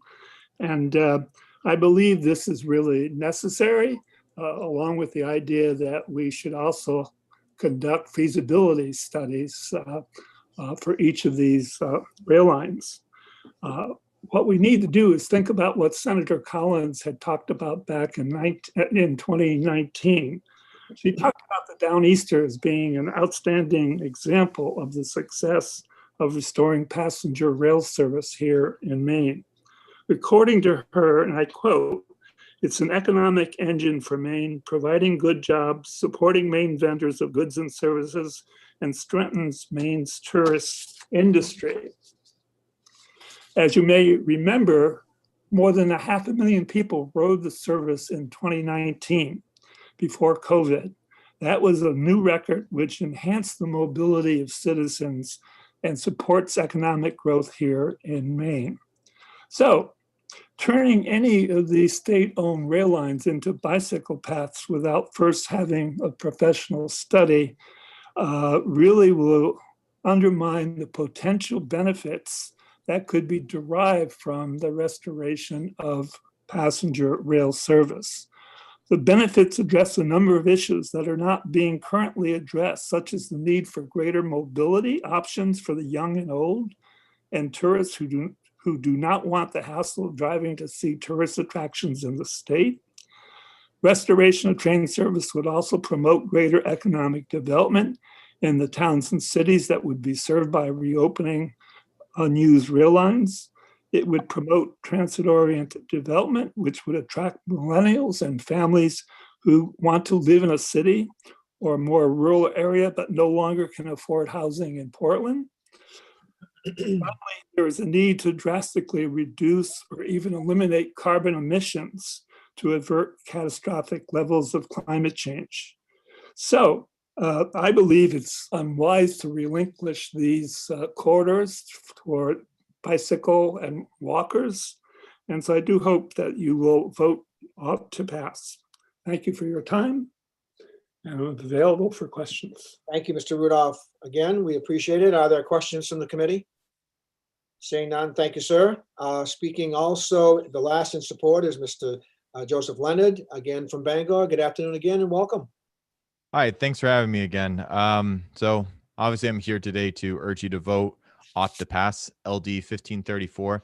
As Richard and so many other people before me said earlier, this proposed bill under consideration would preserve the existing State Railroad Preservation and Assistance Act, which was passed in 2003, obviously. And this current statute provides that state-owned track may not be dismantled or changed until the department, in consultation with other agencies, to determine that it will not have a negative impact on the region or on future economic opportunities for that region. So the reason why this is so important is because this bill that extends an already existing law is looking toward the future of Maine's economy. The rest of the world, again, has already proven rail infrastructure helps develop and grow any economy connected by rail, regardless of how big or small. And this bill will guarantee that any plans made to expand Maine rail will not be interrupted, postponed, or eradicated by short-sighted bills, organizations, or people who wish to hijack rail corridors. And to give people a little bit of a contextual history lesson, there's a before Christ technology that we still use to this very day called roads.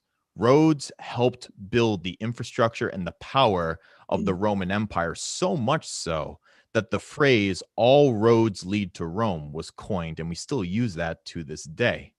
Right now, we are in a future age technological insurgency where rail is the future for transportation and for overall logistics. It's less than 200 years old and it's still highly unutilized.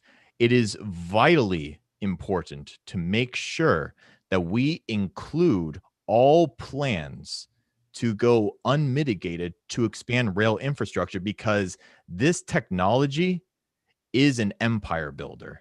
And if we want to grow Maine's economy more than it is existing today, we need to seriously consider all rail proposals and not shy away from any federal money that wants to assist us in that regard. So please, I urge you all to vote ought to pass LD 1534 to help secure Maine's economic and environmental future. Thank you so much. Thank you, Mr. Leonard. Again, we appreciate your testimony. Are there questions from the committee? Saying none, thank you, sir. That concludes our proponents. We'll now go to our first opponent. That would be Mr. Ryan Gordon. Again, welcome. Senator Diamond, Representative Martin, and members of the committee. Thank you for allowing me to speak again. My name is Ryan Gordon, a resident and homeowner in Hallowell. I'm asking you today to vote ought not to pass on LD 1534. I really do support studying and restoring train service where it makes economic sense to do so. However, I think it's inefficient and harmful to prohibit rail corridors from being used right now for beneficial purposes. As I mentioned in previous testimony today, I live near the unused or the disused Lower Road rail corridor in Hallowell. This train line has been unused for decades. My community, my family, and I would very much benefit if we could use this public space for non-motorized transport, while the rail line as it exists in its current form gives no benefits whatsoever. Personally, my family doesn't need costly passenger train service. It won't help me get to work, to the grocery store, or around my community. I understand it does have benefits, but it's not what I need in my community. I truly need active local transportation, which is a real thing. The local active transportation, walking and biking, in my opinion, is the future of clean transportation, local economies, and community design. So please support walking and biking over disused rail corridors, and please vote ought not to pass on LD 1534. This bill would prohibit beneficial uses of these important public resources, which we could otherwise begin using immediately for the common good. So thank you very much for your time. No, thank you, Mr. Gordon. We appreciate, again, you being with us. Are there questions from the committee? Seeing none, thank you, sir. Our last speaker testifying in opposition be Mr. Dick Woodbury again. Senator Woodbury, good afternoon again and welcome. Thank you, Mr. Chairman. Senator Diamond, Representative Martin, members of the Transportation Committee. I'm Dick Woodbury again, and I'm testifying on behalf of the Maine Trails Coalition in opposition to LD 1534. Obtaining authorization for interim trail use on a rail corridor is already extraordinarily difficult under existing law. A clear economic justification is needed, regional agreement, and the explicit approval of the Department of Transportation and this committee. We strongly oppose any additional requirements, as this would make interim use of rail corridors as trails all but impossible at a time when there is dramatically high demand for such trail uses. These corridors are valuable public assets that can serve an extremely valuable public purpose, even when they're not being used by trains. And that's what the Maine Trails Coalition is trying to advocate for and accomplish on a statewide scale. Thank you for your consideration. Thank you, Senator Woodbury, again, for being with us. Are there questions from the committee? Seeing none, thank you, sir. That concludes the registered testifiers on LD 1534, and therefore we will close the public hearing on LD 1534. We'll now go to LD 1356, which is an act to invest in passenger rail expansion, a concept draft by Representative Collings. Good afternoon, Representative Collings. Thank you, Senator Diamond, Representative Martin, distinguished members of the Transportation Committee. Again, for anyone who's watching this publicly, who wasn't here from the last bill presentation I did, I'm Representative Benjamin Collings, representing House District 42, which is part of the city of Portland. And I will let especially the newer committee members know that if we would be there at normal time, since I was a former Transportation Committee member, I'm supposed to bring some gifts to you. And hopefully soon I could be in front of your committee and I could bring you some good, something good from the bakery here in Portland or the donut shop, or maybe some good cigars for Representative Sebra. And anyway, I am going to be presenting a bill which is a concept draft. And to be quite honest, you know, there's a deadline to submit bills. I was trying to find, you know, if you want to use a statement, a silver bullet, like what could we do that could really help to fund passenger rail expansion, because resources are competitive to get in the Maine for transportation, especially alternative transportation. Obviously, luckily, we're going to have some federal funding, which could help move us towards that end. So that could be a big boost for those of us who have been looking at this for years. Some of the ideas I had, I ran into walls though, because when I was looking at how can we fund passenger rail expansion, some of the ideas I had, they weren't constitutionally possible. So there's certain funds we have in the state that only go to certain areas. And some of the ideas I had fell into those categories, such as using some additional toll money or taking a small percentage of the fuel tax if it went up. So what I wanted to do was ask the committee to pursue the option with DOT and other stakeholders to study, basically have a vision, just like, as I recall being on this committee, former senator and director of the Turnpike, Peter Mills, would tell us about their long-term vision and how much years into the future they plan for the Turnpike. And the Department of Transportation would have a plan for so many years. And so what I was hoping for was that, and what I'm hearing is that there might be an effort underway to actually do that. So whatever works, I support that. Whatever is the most efficient and the best way forward, I support that. But I would like to see whether it's through my concept or through another initiative being undertaken by the Department of Transportation, by different rail authorities. I would like to see a full plan, a visionary plan that talks about population trends, that talks about transportation trends, environmental trends. I don't in any means want to take away from any current efforts. So if there are any current efforts going on, I know for many years there's been bipartisan support to go to Lewiston. So I don't want to say let's study a program like that more, because it's already gone through several levels. And I think it would be great if the Portland route went up to Lewiston, Auburn, and we connected those two biggest urban parts of the state, and helped bring in workforce. We have, there's always a shortage in certain industries for workforce in the Portland area. We're going to have to look outside of Portland to fill those needs and to relieve the congestions on our highways and the accidents and the pollution. So concepts like the one to Lewiston, I'm supportive of. So I'm in no means saying let's hold off on anything that's already in the works.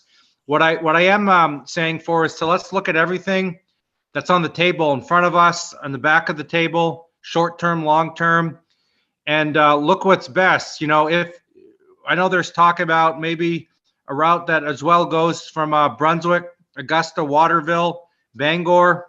It has potentials, from Brunswick as well to go to other places. So I'm for all of that. I understand as well that if we could get a rail line to the Lewiston, Auburn area, there's considerable interest to go further west and connect with potentially with Montreal, which I think would be a game changer for the state of Maine.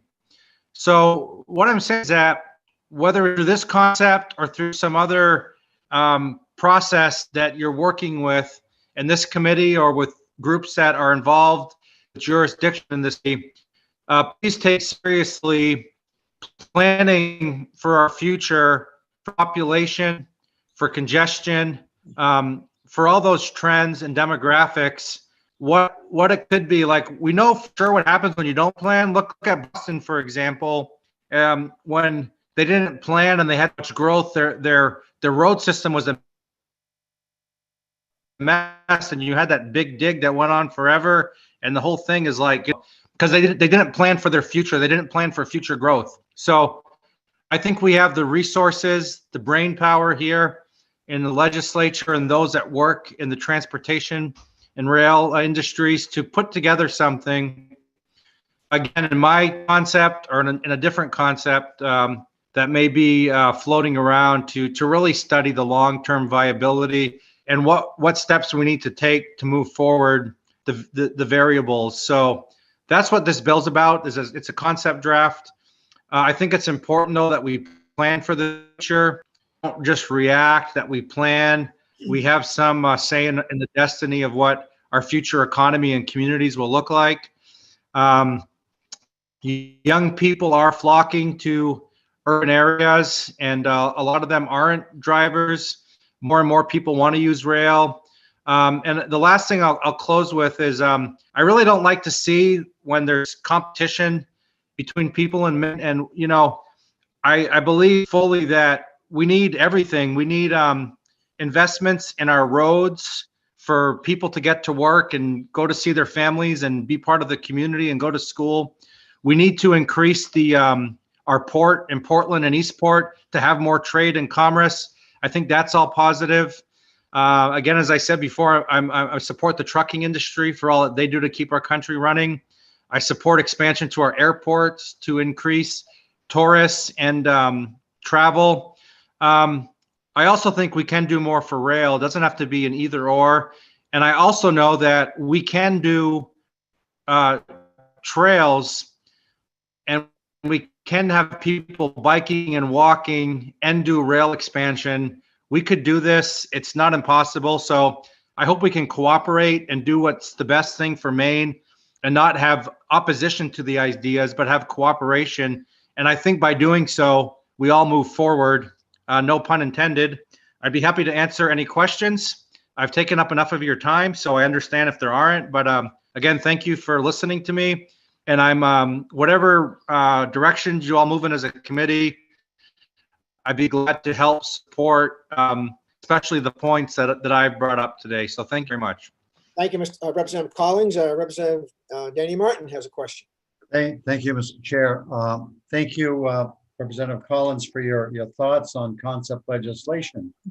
So I guess what you're sharing with us is your bill is still in concept form. Is that correct? Yes, sir. All right. And I'm not sure if you're aware, but some time ago, this committee took a position because of the 11th hour that we were not going to be drafting verbiage for anyone bringing concept legislation. I just wanted to share that with you. However, a lot of your comments and thoughts are already contained in other bills that are being heard today and potentially Thursday. So thank you for your testimony. Yes. Thank you, Representative Martin. Other questions from the committee? Seeing none, thank you, sir. Speaking first as a proponent is Mr. Paul Weiss again. Good afternoon, Mr. Weiss. Good afternoon, thank you. Just want to raise a couple points here. First of all, people need to understand, I build trails. I've built hundreds of miles of trails myself, including the Cross Cumberland Trail. I'm a Category 1 mountain biker. And there are plenty of places to build trails out of transportation networks and sometimes on transportation networks like roadways. And there's ways to do it safely, but they should not be in railways. We need to expand passenger rail because it is the cleanest form of transportation in the world except for sailboats. So it is #1 for clean transportation. Maine was built that way. I have traveled throughout Europe, Southeast Asia, all over the world on a bicycle and a railway. And I've seen what transportation by rail can do to economies. Amtrak just expanded its bike carrying capability. You can now take a bike, which I did a week ago, to Washington, D.C. So these are not juxtaposed to one another, but rail can do tremendous things, specifically passenger rail. And to give you an idea of timelines, when money became available to expand the Downeaster to Brunswick, it took under 2 years for that to go from a concept to actually completion. So to think that this is a pie in the sky, way into the future thing is false thoughts. If the Biden administration is giving out $80 billion, the biggest in US history, that money is going to be available to our state. And don't mince words here. Rail investment will give orders of magnitude greater return than any trail on the planet, okay? And we really need to be thinking about all of Maine's future. It's not one or the other. There are plenty of places to build trails, not in railways. We need to expand passenger rail because passenger rail is the cleanest form of transportation. And we need to think about the community, the region, and the state, not just me and what I think is nice for going and riding a bike in my backyard or down the trail. We really need to think about Maine's future and overall the economy of Maine and our environment. And this is the way to do it. This is the biggest single project that can improve Maine's environment than any other project currently, including the proposed electric corridor. That's smaller than this project could potentially do for reducing greenhouse gas emissions and making Maine citizens mobile with clean transportation. Thank you, and I hope that this can pass. Thank you, Mr. Weiss. Questions from the committee? Seeing none, thank you, sir. Speaking as a proponent is Mr. Joseph Leonard again from Bangor. Good afternoon again, Mr. Leonard. Thanks for having me again. Surprised I haven't been kicked off yet. So I'm urging everyone here to also vote for 1456 as well. And it's pretty simplistic why. This legislation effectively thinks ahead towards securing the economic future of Central Maine by guiding how we can connect Central Maine to both our northern and southern neighbors together. So as Maine's economy is going to naturally start to grow, the economic engineering plans for Central Maine will be some of the most important in the entire state. And as of right now, Bangor and Central Maine act as the major economic hub for hundreds of thousands of Mainers currently. And this number is projected to grow even larger. These same communities help Bangor and Central Maine grow just as much as Bangor and Central Maine help to allow these communities to continue their small town way of life. On top of all these benefits, securing Central Maine's expansion for a rail plan, it will literally connect 90% of all Maine people to be within 1 hour driving distance of rail usage. So low-income families, young people, our senior citizens will be given economic opportunities and travel opportunities that would not be possible without these vital rail plans. And I won't go into too much of economics here, but a higher mobile quantity of citizens in this case that gets excited in an economy, regardless of how big or small it is, it will grow.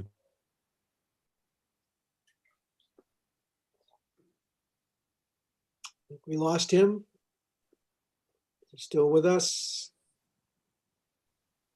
Too bad. You still have another 20 seconds. Well, can we, no way, Darlene, what are you seeing? You're on mute. You want me to bring him back? Because I can. Yeah, bring him back because he wanted. It was Mr. Leonard, right? Yes, Mr. Leonard. Okay, hold on. Yeah, we want to give him his chance to finish up.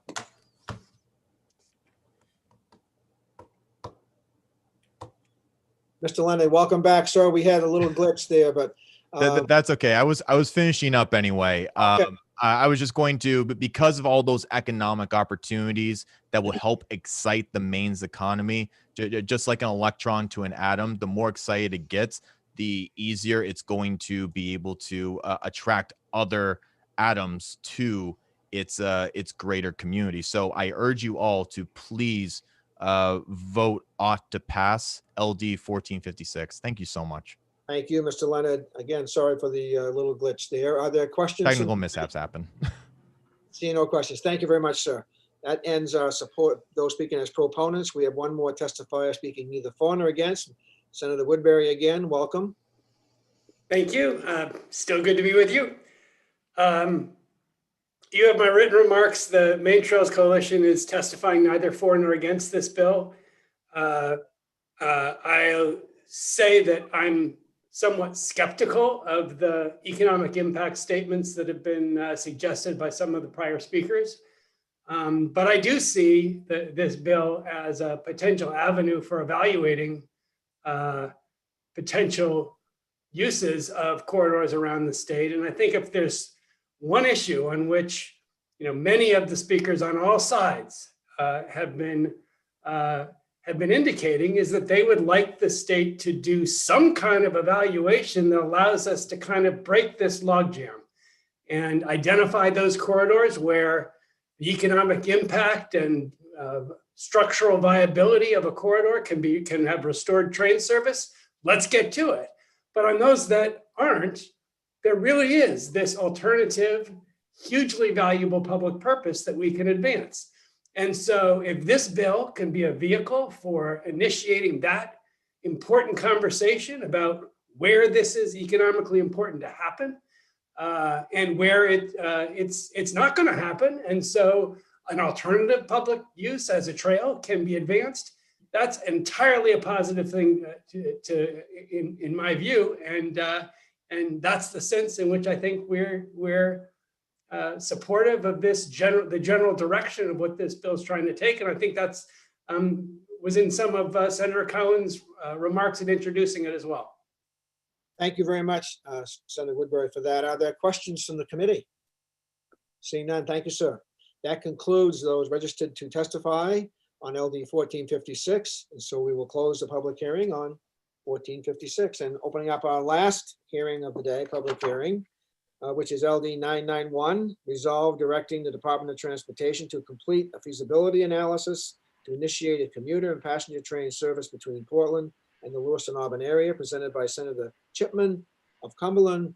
Good afternoon, Senator Chipman. I understand you've been busy all day with taxation, and it's a relief to be with us, I understand. I have. Thank you, Senator Diamond. Representative Martin, as you know, I'm Senator Ben Chipman. I represent Senate District 27, which is part of the city of Portland, and happy to serve as a member of this committee with you. And I'm here today to introduce LD 991. This is a resolve directing the Department of Transportation to complete a feasibility analysis to initiate a commuter and passenger train service between Portland and the Lewiston Auburn area. I've submitted written testimony, which is on the website, and I know that we're all busy, but if you have time to take a look at that, please do. Got lots of great information in there. Like to keep things fairly brief, because I know that you're busy today, as we all are with our committee work. This bill, I submitted this bill because we believe that this bill would provide the final sort of analysis that needs to be done in order to position Maine to be able to receive federal funds that are going to be available over the next several months for infrastructure development, particularly passenger rail service. And there's other states that are in much better shape than we are, and much better position than we are right now to receive funds, to qualify for funds to expand passenger rail in their states. And we are not ready right now, but we could become ready by passing this bill. And so that's why I hope that you'll support the passage of the bill. I would also mention that I have been working with the department and have been working with Megan Russo on an amendment to the bill that the department is in support of, or will be in support of an amendment. We are very close to having that finalized. There may have been a draft sent to you, or if not, Megan can get that to you. But essentially, the amendment would be the final sort of piece that we think we need to hopefully qualify for some funding in conjunction with work that's already being done to look at the rail service potential between Portland and Lewiston Auburn. With some previous studies, we think we'd be in good shape, and we'd like to move forward with that this year. We'd like to move forward with the amendment that will be prepared to present. I believe it's been indicated to me that Friday would be the work session on this bill, and we'd like to move forward with the amendment and hope that you'll support that. at the work session on Friday so that we can move forward this year and not wait any longer to take action on this particular rail line. Lewiston Auburn is the second biggest city in the state, that metropolitan area, and we think it makes sense to expand passenger rail service from Portland to Lewiston Auburn is the next logical place for rail expansion in the state to connect the two largest cities, but also to provide service for the towns in between Lewiston Auburn and Portland as well. So they have access to passenger rail to go south to Portland and beyond. And so I guess I'll just leave it at that. I'm happy to answer any questions that you might have, and would mention that I believe Megan Russo or someone from the department will be speaking as well at some point today on this bill, and can talk about the amendment more at that point. Thank you, Senator Chipman. We look forward to seeing that, especially where everybody seems to be working hard on it. Representative Danny Martin has a question. Thank you, Mr. Chair. Thank you, Senator Chipman, for your testimony and sponsoring this piece of legislation. As you mentioned, it's my understanding that you've been conferring with MDOT, and since there are several folks that want to testify in support of this bill, I think, Mr. Chair, it'd be great after we hear from any co-sponsors to have somebody from the department to present the amendment. And that may give folks an opportunity to either augment, change, or change their comments regarding any support on this piece of legislation. Thank you. Thank you, Representative Martin. Good idea. Representative Perkins. Thank you, Senator Diamond. I appreciate your time. Just a statement. I think we went over this last year, and we had talked about approximately $107 million it's going to cost the taxpayers of Maine to do this, for approximate ridership. From our honorable Representative Sheet said this, for approximate ridership of about 1,900 people a week. I don't see where this is going to pay for itself. So the state taxpayers got to be ready to haul out some more money. That's all I had to say. Thank you. Thank you, Representative Follow Perkins. up to that, Representative Perkins, just to in response to that. I mean, we're looking to position Maine to qualify for federal funds that would be needed to get the service up and running, so that we wouldn't be paying all of the cost of getting the service up and running from the state. That we qualify for federal funds that if we don't qualify for, that money's going to go to another state. I mean, that money's going to be spent one way or another. And so do we want to be in a position to qualify for it, or do we want to essentially leave money on the table to go somewhere else? And that's really what we're faced with here. And so I'd like to get us positioned to qualify for that funding so we can actually do something in Maine with it instead of seeing it go somewhere else. Thank you. Representative Bruce White. Thank you, Senator Diamond. To Senator Chipman, was this the same bill or similar bill that we passed at last session, correct?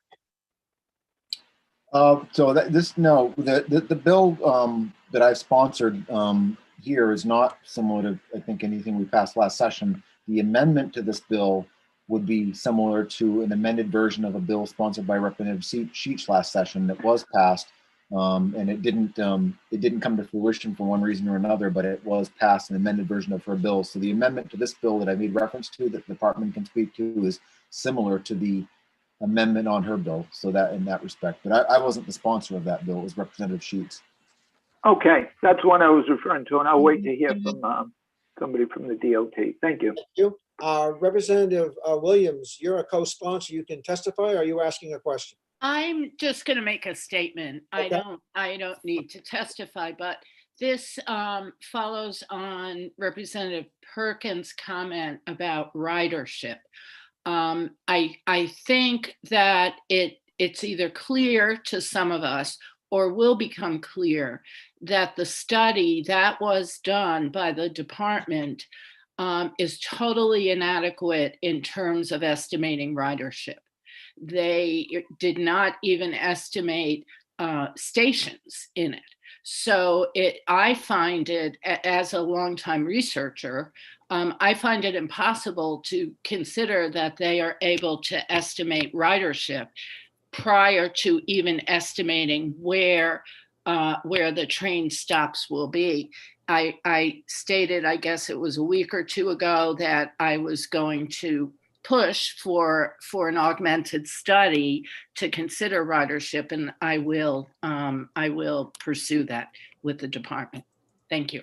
Thank you. In response to that, Chair Diamond, if I could just briefly wanted to mention that the study that we're looking to do, that the amendment to this bill would require some local contribution. So it wouldn't be all of the state paying for the whole thing. That's one important piece to keep in mind. There'd be local support and contribution made to help get it done.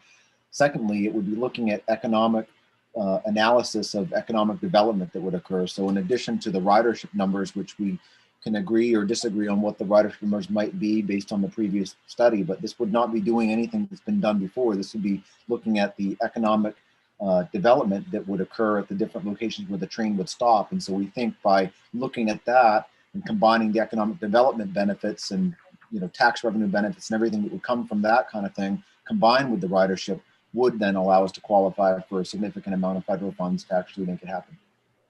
Thank you. Excellent. We look forward to seeing those words. Representative Cloutier, as a co-sponsor, would you like to present any testimony? Yeah, so I have testimony. Are you able to see me? We can see a photo of you.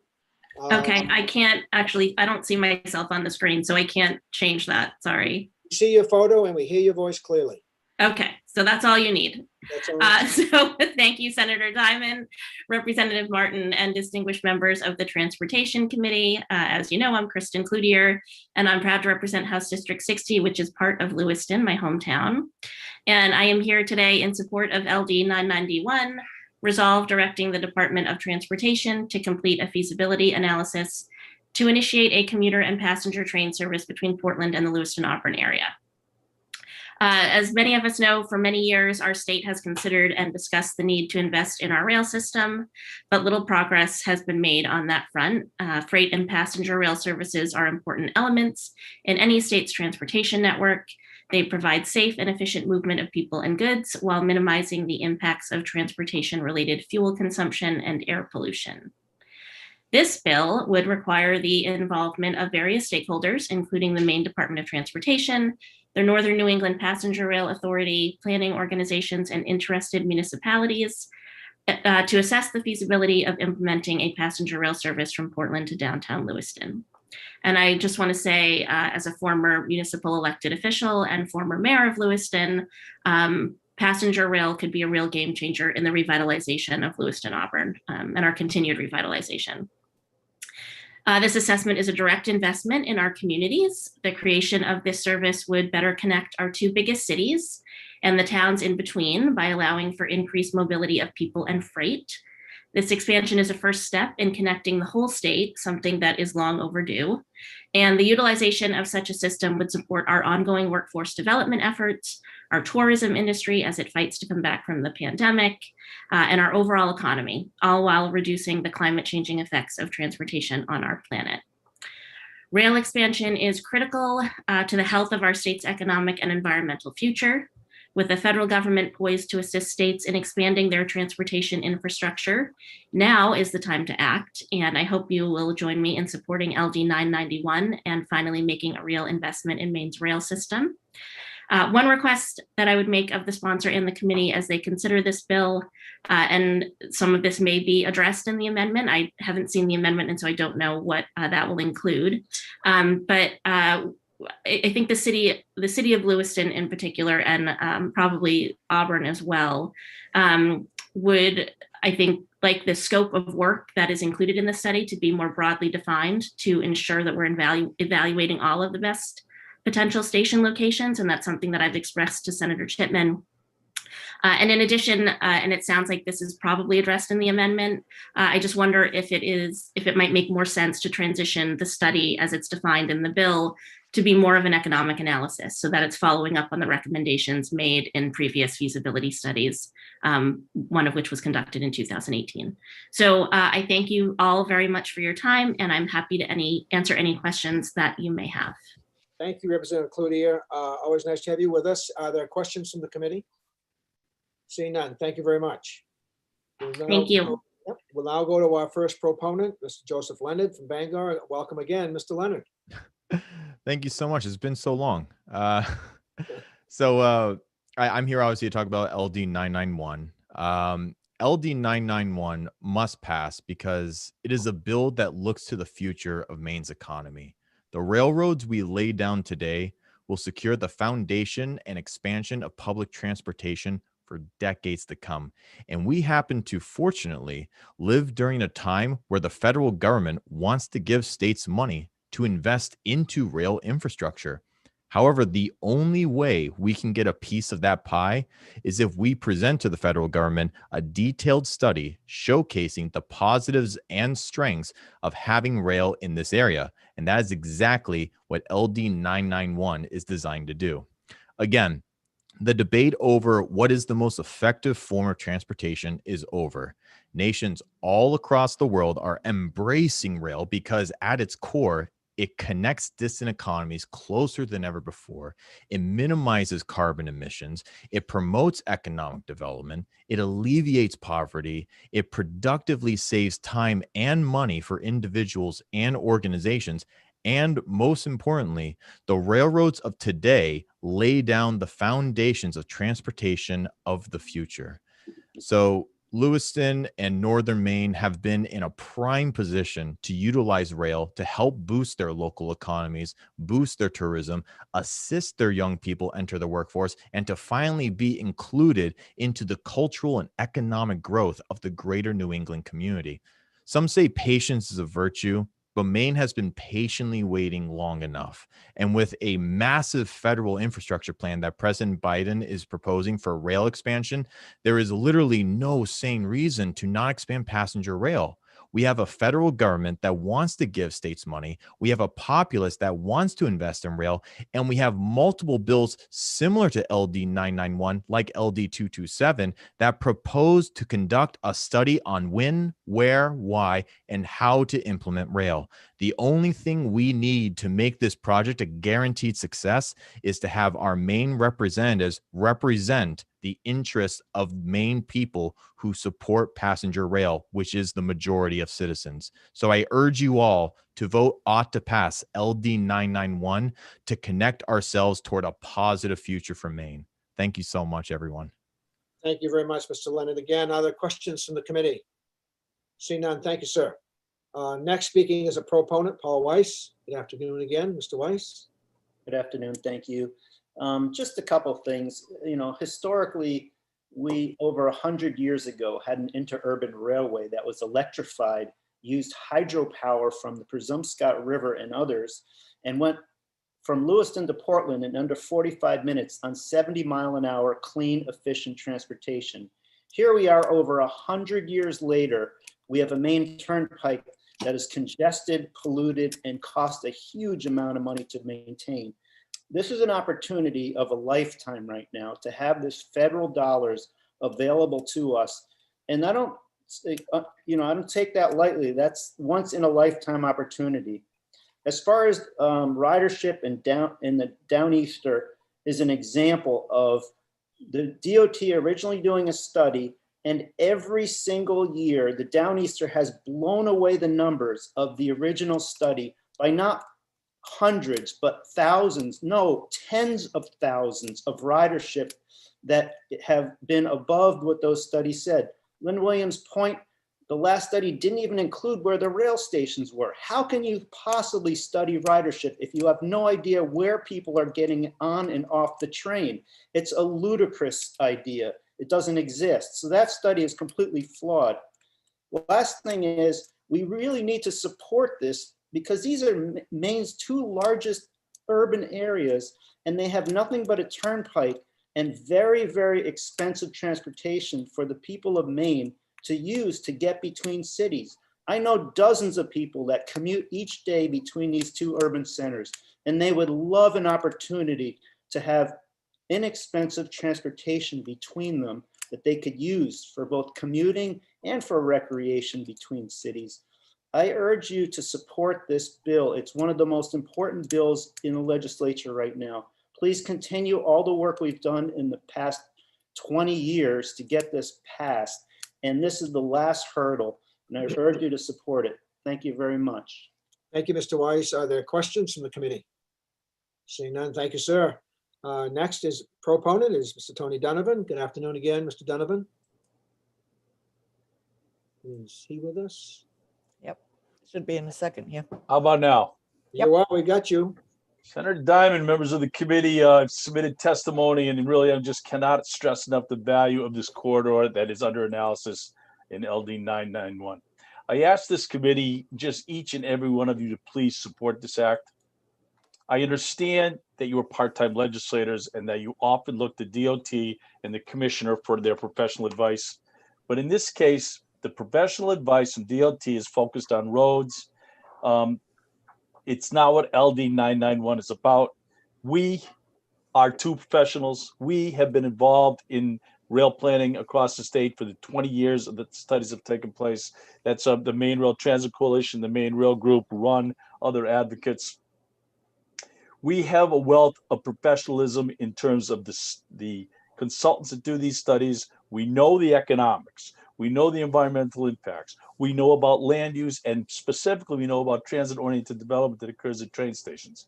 We know the cost of the systems. We know the potential ridership, and we know the best sources of funds. We know this. And unfortunately, DOT does not have the resources. They have one person in rail who spends a lot of time on freight rail. They do not have the resources to provide you with the professional information you need, hence the need for this continuation of this study.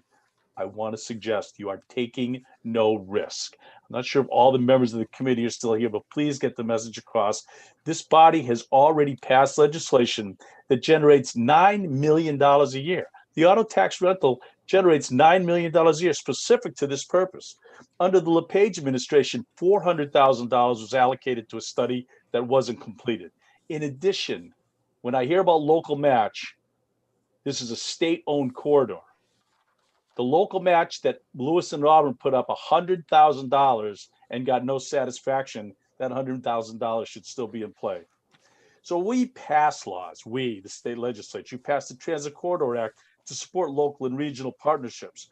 You have shown this previous legislatures have all shown they've supported passenger rail, state ownership of railroads, to the tune of hundreds of millions of dollars in ownership and investments.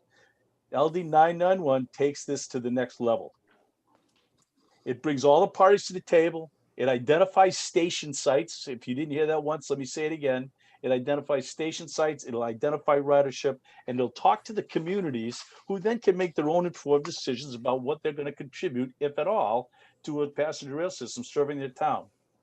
The state of Maine Department of Transportation 3-year work plan includes $2 million for a study of the state's of the new Portland Transportation Center. I hope you're aware of that, $2 million. I don't recall that going through any legislative process or local match, but they've got $2 million in their work plan for a study. I'm a commercial realtor, by the way. I'll do that study for a lot less than that. The State Department of Transportation work plan includes $275,000 for conversion of a rail to trail in the city of Portland. Again, I hope you're all aware of that, $275,000, no legislative process, no local match. They got another $27,000 in there for an advisory committee that you all had a conversation on a couple of weeks ago, but he's already budgeted. Mr. Donovan, time's up, please. I'm all done. Yep, go ahead. You can finish. Yeah, 3 minutes is not a lot, Well, that's what it is. My testimony, I'm just saying there is no risk here. There's no risk. Pass it. Get it out to the legislature. Get it out to the House. Get it out to the Senate. Pass this bill. Mr. Donovan, Yes, everybody else that's testified for or against any bill this afternoon has adhered to our 3-minute clock. Thank you. Thank you very much. 20 seconds extra you gave a few people, but thank you. Thank you very much, Mr. Donovan. Are there questions of Mr. Donovan? Seeing none, thank you very much, sir. We'll now go in speaking as a proponent, Richard Rudolph. Good afternoon again, Mr. Rudolph. You're on mute. You gotta turn your mic on. Nope, you're not there yet. You're still on mute. I told him, Danny, I don't know. He said something about it. He didn't trust you. We haven't got your voice. Okay. Well, thanks again for allowing me to speak in favor of these bills that are before you today. I do support LD 991. I want to first address the concern that Representative Perkins raised much earlier today, and that has to do with the number of riders that would use this new proposed service. The study that was done several years ago really looked at primarily the Pan Am rail line, not the St. Lawrence and Atlantic Railroad. My understanding of LD 991, the focus is on the Pineland Business Park, the business park in Yarmouth Junction, Yarmouth Village, Cumberland, Falmouth, and Portland. Well, when you start thinking about those possible sites for stations, certainly many more people would probably utilize this service than people taking a train going down Pan Am's rail line from Lewiston down to Portland. In addition to that, which we haven't really thought about, there's a huge amount of congestion on both Route 95 and especially on 295. And if you could take thousands of people off the highway each day, you could save the state millions of dollars. To widen 295, we're talking anywhere from $5 to $10 million a mile. And it won't be long before the DOT will be coming to the state legislature saying, well, we need to widen, surprise, surprise. Well, one way out of that is to really think seriously about commuter rail from LA to Portland using this proposed route that's stated in 991. The other thing that should be mentioned, and I mentioned earlier, the use of the St. Lawrence Rail Corridor will also benefit the well-being of people in Lewiston, Auburn. A lot of those people probably now would like to have jobs in Portland. They may not have cars. And if there was a commuter rail operation that brought them down to the India Street, Commercial Street area of this city, then of course that would not only benefit those people in terms of the chance for better livelihood, but it also would benefit businesses who are desperately looking for new employees, because more and more people in this city can't really live here. So there's a worker shortage here in Portland because of the rising price of housing. Thank you so much. Thank you very much, Mr. Rudolph. Are there questions from the committee? Seeing none, thank you, sir. Next, speaking neither for nor against, is Woodbury again. Good afternoon. Nice to see you. Nice to see you too. I think technically I was testifying in opposition, but neither for nor against is not a bad place for me to be either, because the Maine Trails Coalition is not at all opposed to this idea of expanding passenger rail service from Portland to Lewiston, Auburn. But this is really a perfect example of where there are two distinct corridors where you can accomplish both public purposes if you prioritize one for trains and you prioritize the other for trails. So if you just look at the map I'm sharing, which is also in my written testimony, you can see a diagram of the two corridors. The blue corridor is a currently active corridor. Trains go on that corridor. The Amtrak train comes up from Boston, goes through Portland, continues along this blue track, takes a right at this Royal Junction fork, goes to Freeport and on to Brunswick. It could just as easily take a left at this fork on an active rail line, continue on to Lewiston, Auburn, continue on to Waterville, continue on to Bangor, continue to Montreal. All of this vision of expanding passenger train service can happen on these still active blue line corridors. So then there's this separate corridor that is this green corridor, which is the St. Lawrence and Atlantic line that we're discussing, that is not being used by trains currently. That would be a truly amazing trail in connecting conservation resources all throughout the Royal River watershed and here. This is a major commuting corridor, of course, that we've talked about. Many people would use it as an active transportation commuting corridor. But again, the core point here to this specific example of a bill is it's choosing the wrong corridor to put a train on. The blue corridor goes through the Portland Transportation Center and so continues right on to Boston. It's still active. The green corridor has got to be fully restored, and we'd be maintaining two separate active corridors. So it really is a case where, you know, in my judgment, we can accomplish both public purposes in a really productive way that in many ways has multimodal connections between it. Thank you very much. We appreciate that. Are there questions from the committee? Seeing none, thank you very much, sir. Last to speak is neither for nor against. Deputy Commissioner Nina Fisher from the Department of Transportation. Welcome again. Thank you, Senator Diamond and Representative Martin and members of the Joint Standing Committee on Transportation. I apologize once again. I don't have written testimony for you because we were kind of ironing out the details with Senator Chipman, I think right up until 10 minutes before we started, because I know Senator Chipman has certainly been tied up in taxation. It's been an evolving issue. While we are in a neither for nor against posture at this time, we very much support the amendment that we're in the works with Senator Chipman. He has been a joy to work with and really helpful as we move this along through the process. What we're hoping to do, and unfortunately this one isn't drafted just yet. We're hoping to get there. I think the one with Representative Bell, we had a little further along.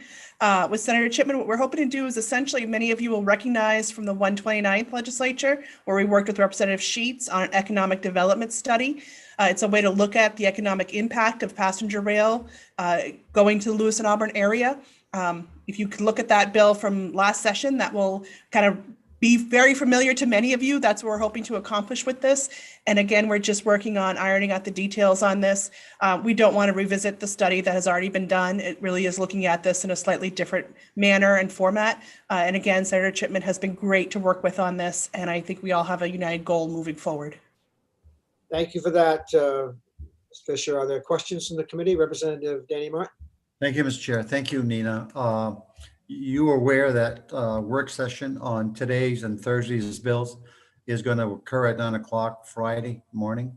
We are, Mr. Chair, yes. Thank you. We'll be ready. Good.